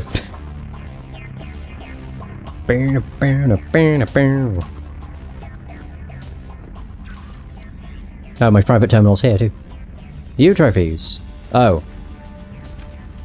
Wait, return to active duty. Save your crew from an overwhelming attack. Is that Liara? Oh my god, it is. What? Okay. Wait, we have an armor locker. Oh, that's Eddie. Okay. What's this area of the ship? It's your quarters, you dumbass. Officers' quarters. It's larger than the quarters of other warships I've served on. This is a Cerberus vessel, not an Alliance warship. Accommodations have been made for personal taste. That said, this space is directly under the exterior pressure hull. The fitting yard workers called it the loft. Hmm. Okay. Sorry, I'll actually go over the different armors again. I don't really like any of these. Like, that looks dumb. That looks far too formal. Or far too smart. That's probably the best one. No, I'll actually read the rest of the armor stuff. Yeah, because I didn't realise there was everything here. Like with the helmet, you have the N7 helmet, dual layer fabric armor and kinetic padding, within a lightweight, ablative ceramic shell. Comes standard with a suite of communication, navigation and battlefield awareness software. We have the breather helmet. So that's the same thing. Hard seal to protect wearer from hazardous environmental conditions. The Sentry interface, these are the different ones, I think.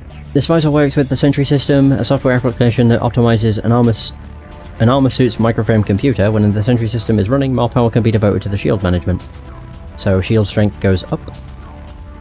The Umbra Visor, a next-generation night vision device that assists targeting by detecting the focal point of the wearer's eyes,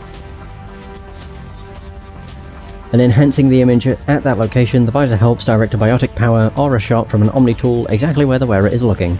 Power damage by 5%. We have the Recon Hood, a hood issued to covert action teams. This model's optic display interfaces with most small arms auto-targeting software, linking hand and eye for improved accuracy and increased weapon damage. Pardon me. Ballistic mesh fabric and composite ceramic plating provide necessary armor, and the integral air filter helps in hostile environments. So that increases weapon damage. It does look goofy. This looks goofier. The capacitor helm. Or helmet. Also, just a forewarning. This is probably all I'm going to be doing for the rest of the session. And by that I mean reading. So, just to warn you. So, a recent design, this Alliance-made helmet stores microcapacitors in its structure to replenish spent kinetic barriers.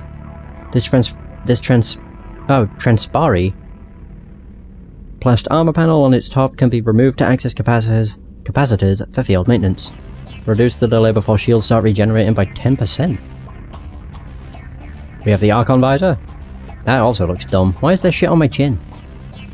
The Archon Visor uses an efficiency algorithm to balance processing power for biotic amps and Omni tools. A heads-up display and voice command software allows users to micromanage the systems, reducing the cooldown period between energy expenditures. Reduce the recharge time for your powers by 5%. And we might also listen to some codex entries. The Kestrel Helmet. Oh my god, they look like, oh no, the helmet looks like something from the Technomancer. Honestly. I think it's because of DLC. It'll be DLC then. You know, I bought the pay-to-win pack. No, not really, but I have all the DLC for the game. They probably changed how it worked in the Legendary Edition. Kestrel Helmet. The Kestrel Armor System's helmet forgoes traditional transparent visors in favour of a reinforced faceplate with an internal heads-up display. The display connects to redundant micro cameras to allow naturalistic vision, and the helmet's weapon auto-targeting and shield software provides a substantial boost to performance.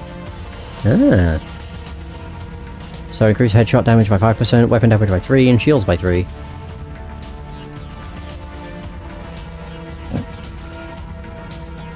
So having none on gives me no bonuses. Bonus division is what it should give. Should give. So interlocking plates of thick, ablative ceramic plates designed to be light, effective, and easily repaired. What else do we got? Ah, the Kestrel torso sheath. The Kestrel Armor Systems spinal mount processor synchronizes artificial torso muscle fibers with limb movements, allowing power to be generated by the legs, channeled through the core and projected out through the arms. Stabilization of the firing platform assists in auto-targeting. And waist-mounted capacitors add to the power of the kinetic barriers. So 10, 5, and 3. I may actually be going with some of these instead of like the all-in-one set, because I just think that the bonuses are going to be better.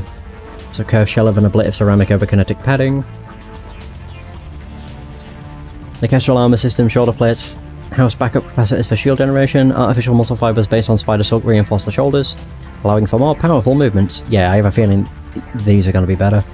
This armor's fucking incredible so far. Arms. A combination of fabric armor with kinetic padding and plates of ablative ceramic for protection. It increases my health. Oh, look at me, I'm a unit. So Kestrel arm sheathing. So artificial muscle fibers controlled by the Kestrel Armor System's central processor allows for both gross motor movements and precision support of the hands. This steadies aim in a manner compatible with most firearm auto-targeting systems. Additional capacitors for shield generation are installed on the ulnar side of the forearm. So 3, 3, 10. N7 Greaves. So dual layer fabric armor and kinetic padding beneath thick plates of ablative ceramic and lined with additional kinetic barrier emitters. I'm going to have to do some quick math as well. Kestrel Power Pack. The Kestrel Armor System's hip-mounted power pack provides emergency energy for kinetic barriers and heavy weapons. Okay, so I'm going to have to make a note of so many things. It don't matter. I'm mostly just wanting to figure out what is better. If I just go with the all-in-one Chitin armor, or even the Inferno, or if I just go with a bunch of these. So what's that? Shield? I'm just thinking what the different stuff is. I'll just do HW for heavy weapon. Ammo. And then what's the other? Shields. Oh. So, weapon damage. I'm not really fussed, I mostly go with what I like the look of. And then that gives melee damage. The shoulder gives shields and melee. And the torso gives melee, weapon, and shield strength. Oh. So we also have shield strength. So shield strength would be 3%.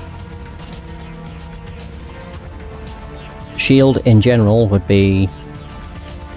God, the fact I have to scroll down each time. 8, 3, so 11, 19.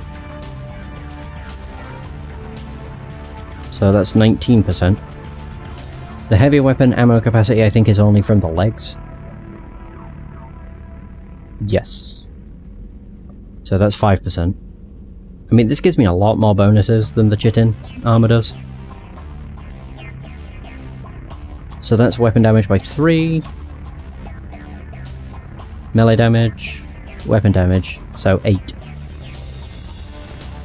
Oops. So that's 8%. And then melee damage is like, what, 28% or something? So that's 10. Hey, Derzo Mage. How's it going? Hot Derzo. I usually just call you Derzo. So 10. 10. 10. Okay, so 30% melee. So the melee damage is the most. I will admit, I'm not going to be recording for much longer, and mostly the rest of the session is going to just be reading stuff. It's going to take a while to get to. I'm not going with it, but if I went with the Kestrel Helm, it's headshot damage, weapon damage, and shields. So weapon damage would go up to 11%, shields would go up to 22%, and then headshot damage, but yeah. What do I like the look of with any of these? No, the Recon Hood looks like a GIMP mask. Umbra Visor looks stupid as well. The only one that's slightly okay is probably the Sentry interface, which would boost the shield strength to 8%. But I quite like the no helmet. So that is 10, 10, and 10.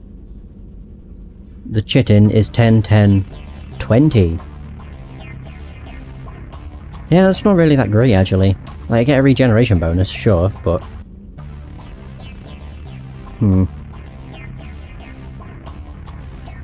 But it's taking a while to load Blood Dragon. That's 15... and then 10. That's low. Terminus is... all weapons reserve ammo. That's not terrible. But again, it's really low by comparison. If I just... yeah. I think I'm actually just gonna go with... whatever it was called, the Colonel. I can't remember.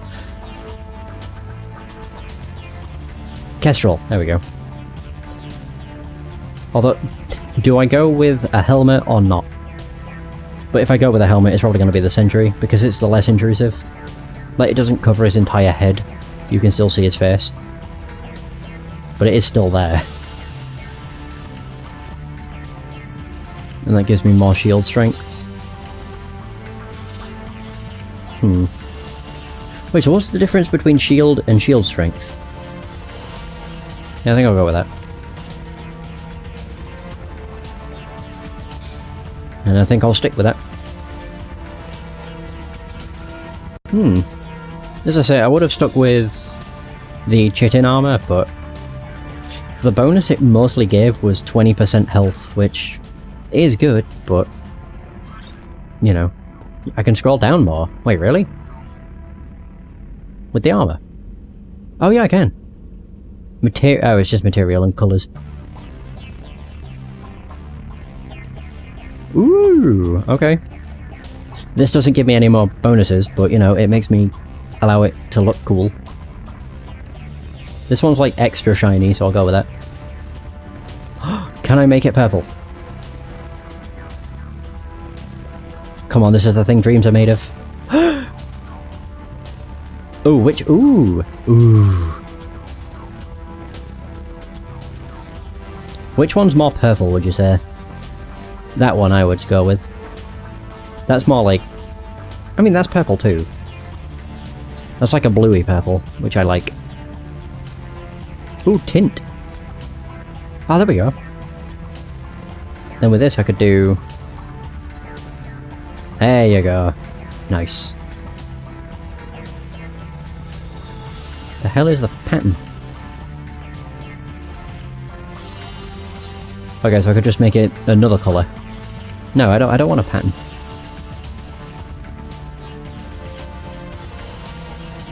I can change the red on the helmet. Yeah, I think it just changes with the rest of the armour. Yeah, I'm quite happy with that, to be honest.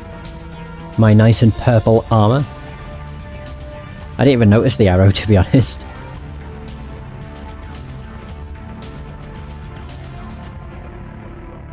Let's see, what other material? Yeah, I'd prefer if it's not super shiny, to be honest. That doesn't look too bad. There we go. There's my shepherd. Nice and purple. I'm so glad you pointed that out, because now I have a purple armour. Yay! Now it's truly one of my shepherds, because I could make it purple. Journal? Overlord? Oh, these must be... These are DLC. Yes. Although I'm certain some of these are also DLC, maybe. I don't know. Alright, we have like 5 or so minutes. I'm just like, what could I go off? Primary? Secondary? Oh god. I know I looked at this, and then I looked at Asari. Sod it. Ah, god. I'm just trying to think how much I want to listen to. I mean, if I don't have to read it myself, I don't mind. But I would actually like to go over the codex in this game, even if it makes the game take, you know, like 2 hours or 3 hours longer. I'm not bothered. Right, well I'm going to shut up and we're going to have a nice listen to the council races. Wait, in the first game it was also red? You sure? I remember looking at the codex in that game and it wasn't red to me. The Asari were the first species to discover the Citadel. When the Solarians arrived, it was the Asari who proposed the establishment of the Citadel Council to maintain peace throughout the galaxy. Since then, the Asari have served as the mediators and centrists of the Council. An all-female race, the Asari reproduce through a form of parthenogenesis.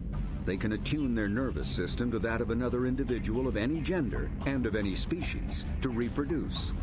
This capability has led to the unseemly and inaccurate rumors about Asari promiscuity. Asari can live for over 1,000 years, passing through 3 stages of life. In the maiden stage, they wander restlessly, seeking new knowledge and experience. When the matron stage begins, they meld with interesting partners to produce their offspring. This ends when they reach the matriarch stage, where they assume the roles of leaders and counselors. I actually had a good idea of what I could do. I think at the end of the session I'm going to spend, I would say 5 to 10 minutes just listening to codex entries. I just think that's a good idea, and then I'll probably be able to get through them. Also, maybe in Legendary. Sounds probably. In the first game there was nothing read to me, you had to read it all yourself. And when it's read to me it's much easier, because I can just shut up and listen. The second species to join the Citadel, the Solarians, are warm-blooded amphibians with a hyperactive metabolism. Solarians think fast, talk fast, and move fast. To Solarians, other species seem sluggish and dull-witted. Unfortunately, their metabolic speed leaves them with a relatively short lifespan. Solarians over the age of 40 are a rarity. The Solarians were responsible for advancing the development of the primitive Krogan species to use as soldiers during the Rachni Wars.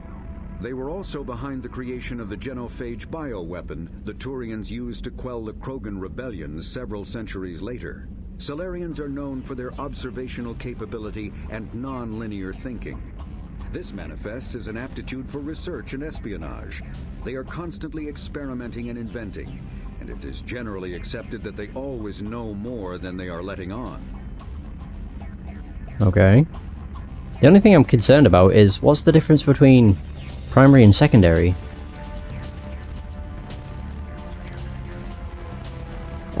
These are the ones I have to read. That's a lot of shit. Right, okay. So secondary is not voiced, primary is. Fair enough. Roughly 1,200 years ago, the Turians were invited to join the Citadel Council to fulfill the role of galactic peacekeepers.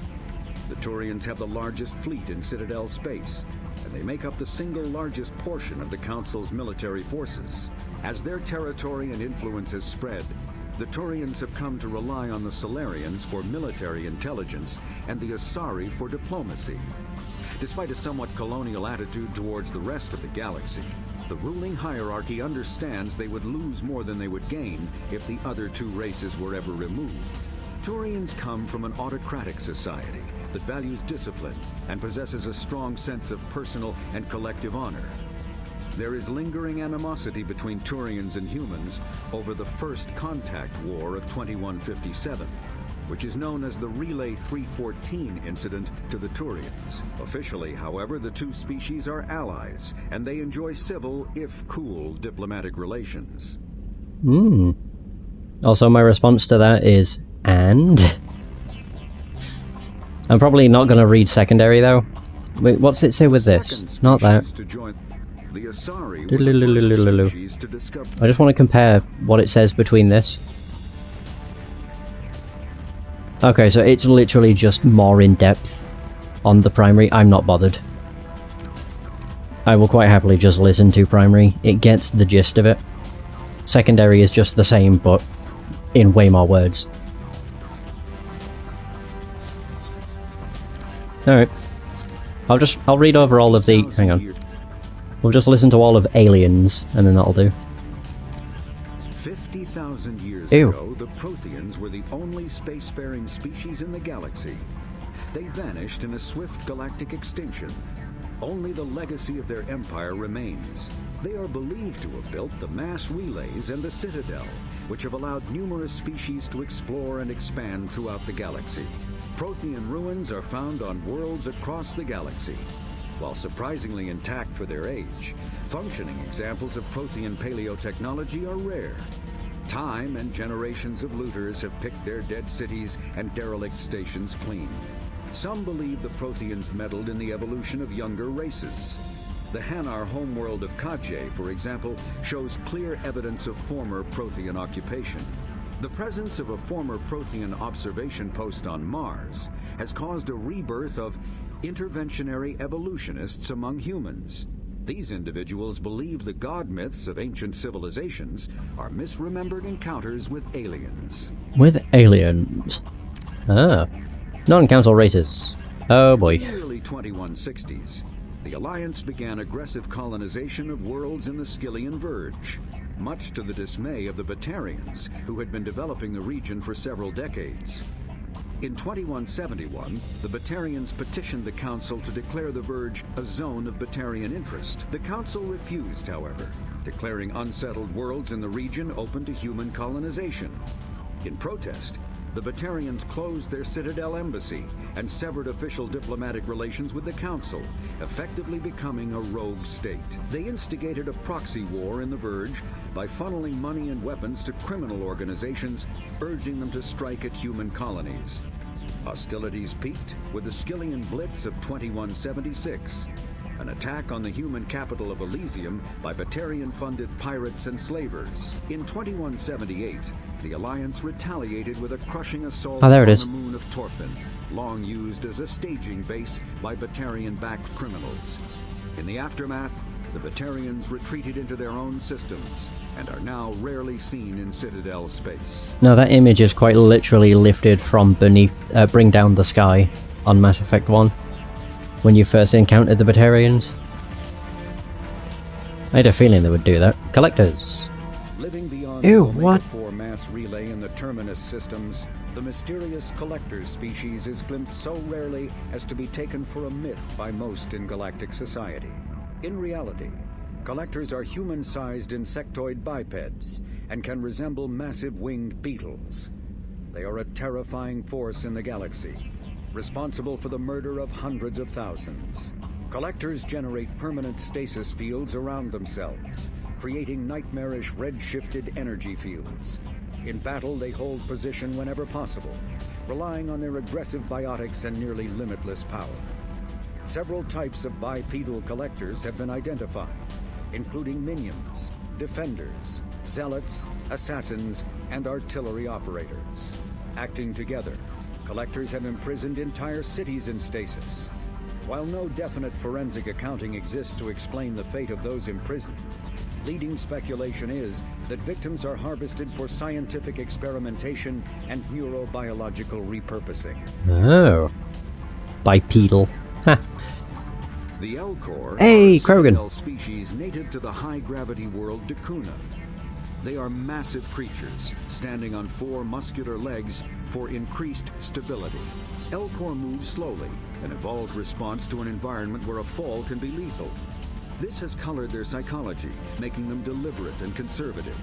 Elcor's speech is ponderous and monotone.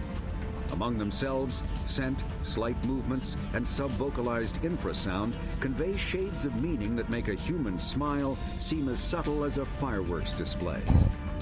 Since their subtlety can lead to misunderstandings with other species, the Elcor often go out of their way to clarify when they are being sarcastic, amused, or angry.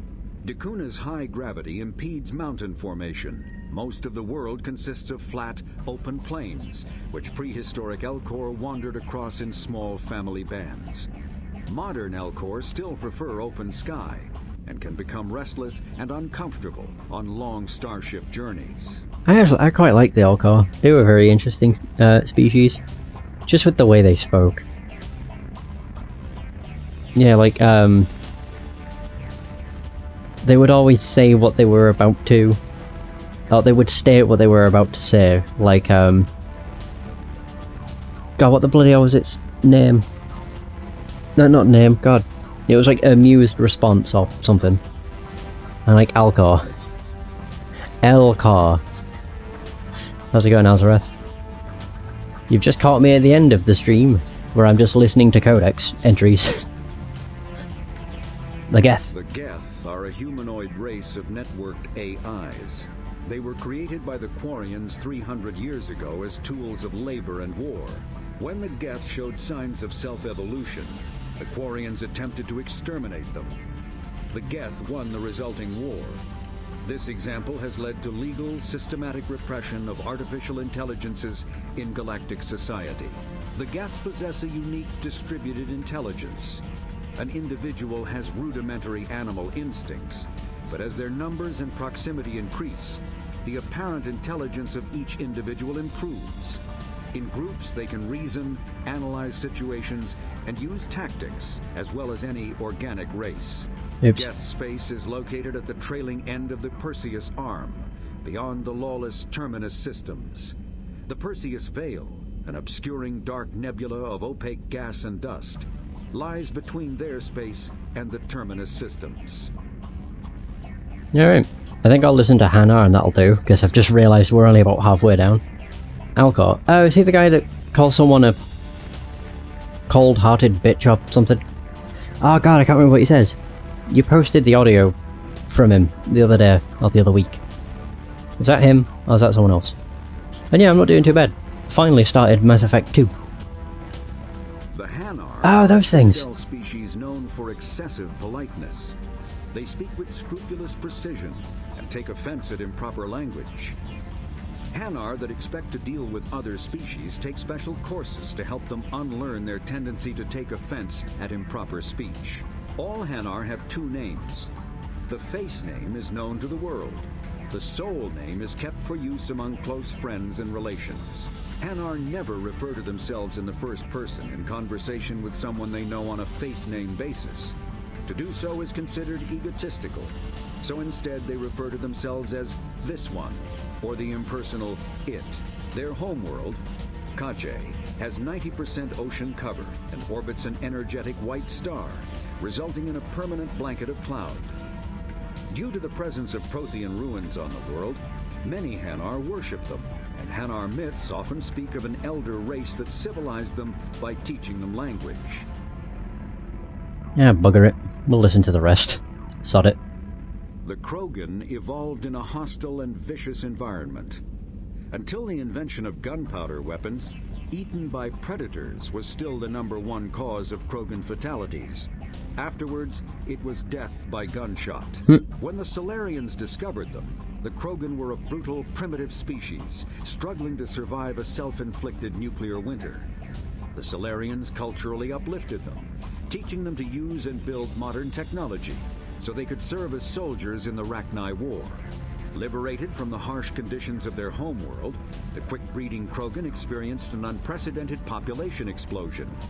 They began to colonize nearby worlds. Even though these worlds were already inhabited, the Krogan rebellions lasted nearly a century, only ending when the Turians unleashed the Genophage, a Solarian-developed bioweapon that crushed all Krogan resistance. The Genophage makes only 1 in 1,000 pregnancies viable, and today the Krogan are a slowly dying breed. Oh, is that what it says? Understandably, the Krogan harbour a grudge against all of the species, especially the Turians. Weird that it says that, because I don't remember Rex saying anything terrible toward, Oh god, what the hell's his name? Garrus? Is it Garrus? Yeah, Garrus, I think. Ah, there's only 3 more. Their home system by the Geth nearly 3 centuries ago, most Quarians now live aboard the Migrant Fleet, a flotilla of 50,000 vessels ranging in size from passenger shuttles to mobile space stations. Home to 17 million Quarians, the flotilla understandably has scarce resources. Because of this, each Quarian must go on a rite of passage known as the Pilgrimage when they come of age. They leave the fleet and only return once they have found something of value they can bring back to their people. Other species tend to look down on the Quarians for creating the Geth, and for the negative impact their fleet has when it enters a system. This has led to many myths and rumors about the Quarians, including the belief that underneath their clothes and breathing masks, they are actually cybernetic creatures, a combination of organic and synthetic parts. I like how they use Best Girl for image. Yeah. I don't know if that's Mass Effect 1 Tali though, or Mass Effect 2 Tali. Hard to say. Reapers. A myth common to several cultures in the galaxy. Reapers were imagined to be space monsters who consumed entire stars. Archaeologists and mythologists attempting to uncover sources for such myths have yielded little, except interstellar religious themes of all-consuming devils common to primitive cultures. And that's also Mass Effect 1, that's Sovereign. The Volus are a member species Mole people. of the Citadel with their own embassy, but they are also a client race of the Turians. Centuries ago, they were voluntarily absorbed into the hierarchy, effectively trading their mercantile prowess for Turian military protection. Erun, their homeworld, lies far beyond the normal life zone of its star. However, the world has a high-pressure greenhouse atmosphere that traps enough heat to support an ammonia-based biochemistry. As a result, the Volus must wear pressure suits and breathers when dealing with other species, as conventional nitrogen-oxygen-air mixtures are poisonous to them, and in the low-pressure atmospheres tolerable to most species, their flesh will actually split open. Jesus. Volus culture is tribal, bartering lands and even people to gain status. This culture of exchange inclines them to economic pursuits. It was the Volus who authored the Unified Banking Act, and they continue to monitor and balance the Citadel economy. Nice. Well, there we go. I think just before I end off, so we got through barely anything. No, I think that'll be a good thing to do to end off a session, is just go through some of the codex entries. It's interesting stuff. I love lore, especially when I don't have to read it. Come back through engineering. I want to go... none. Oh, team members. No, I never went to the armory. I was too fixated on wanting to switch my equipment. Yeah. Not equipment, my armor. I just want to have a look at the different like weapons and stuff. I could do it next session, but you know, while it's fresh in my mind. Speaking of next session, I don't know when that'll be. It'll either be today, or as in like the same day in an hour or two, or it'll be tomorrow. Do do do do do do do do. There it is. Choose loadout. Oh, I get to choose. Oh right, I have access to everything. Oh, I have 3 options. Oh god, maybe I'll do this next session. I didn't realise there's more reading. Wait, I do actually want to look at what the collector is. What the fuck is that?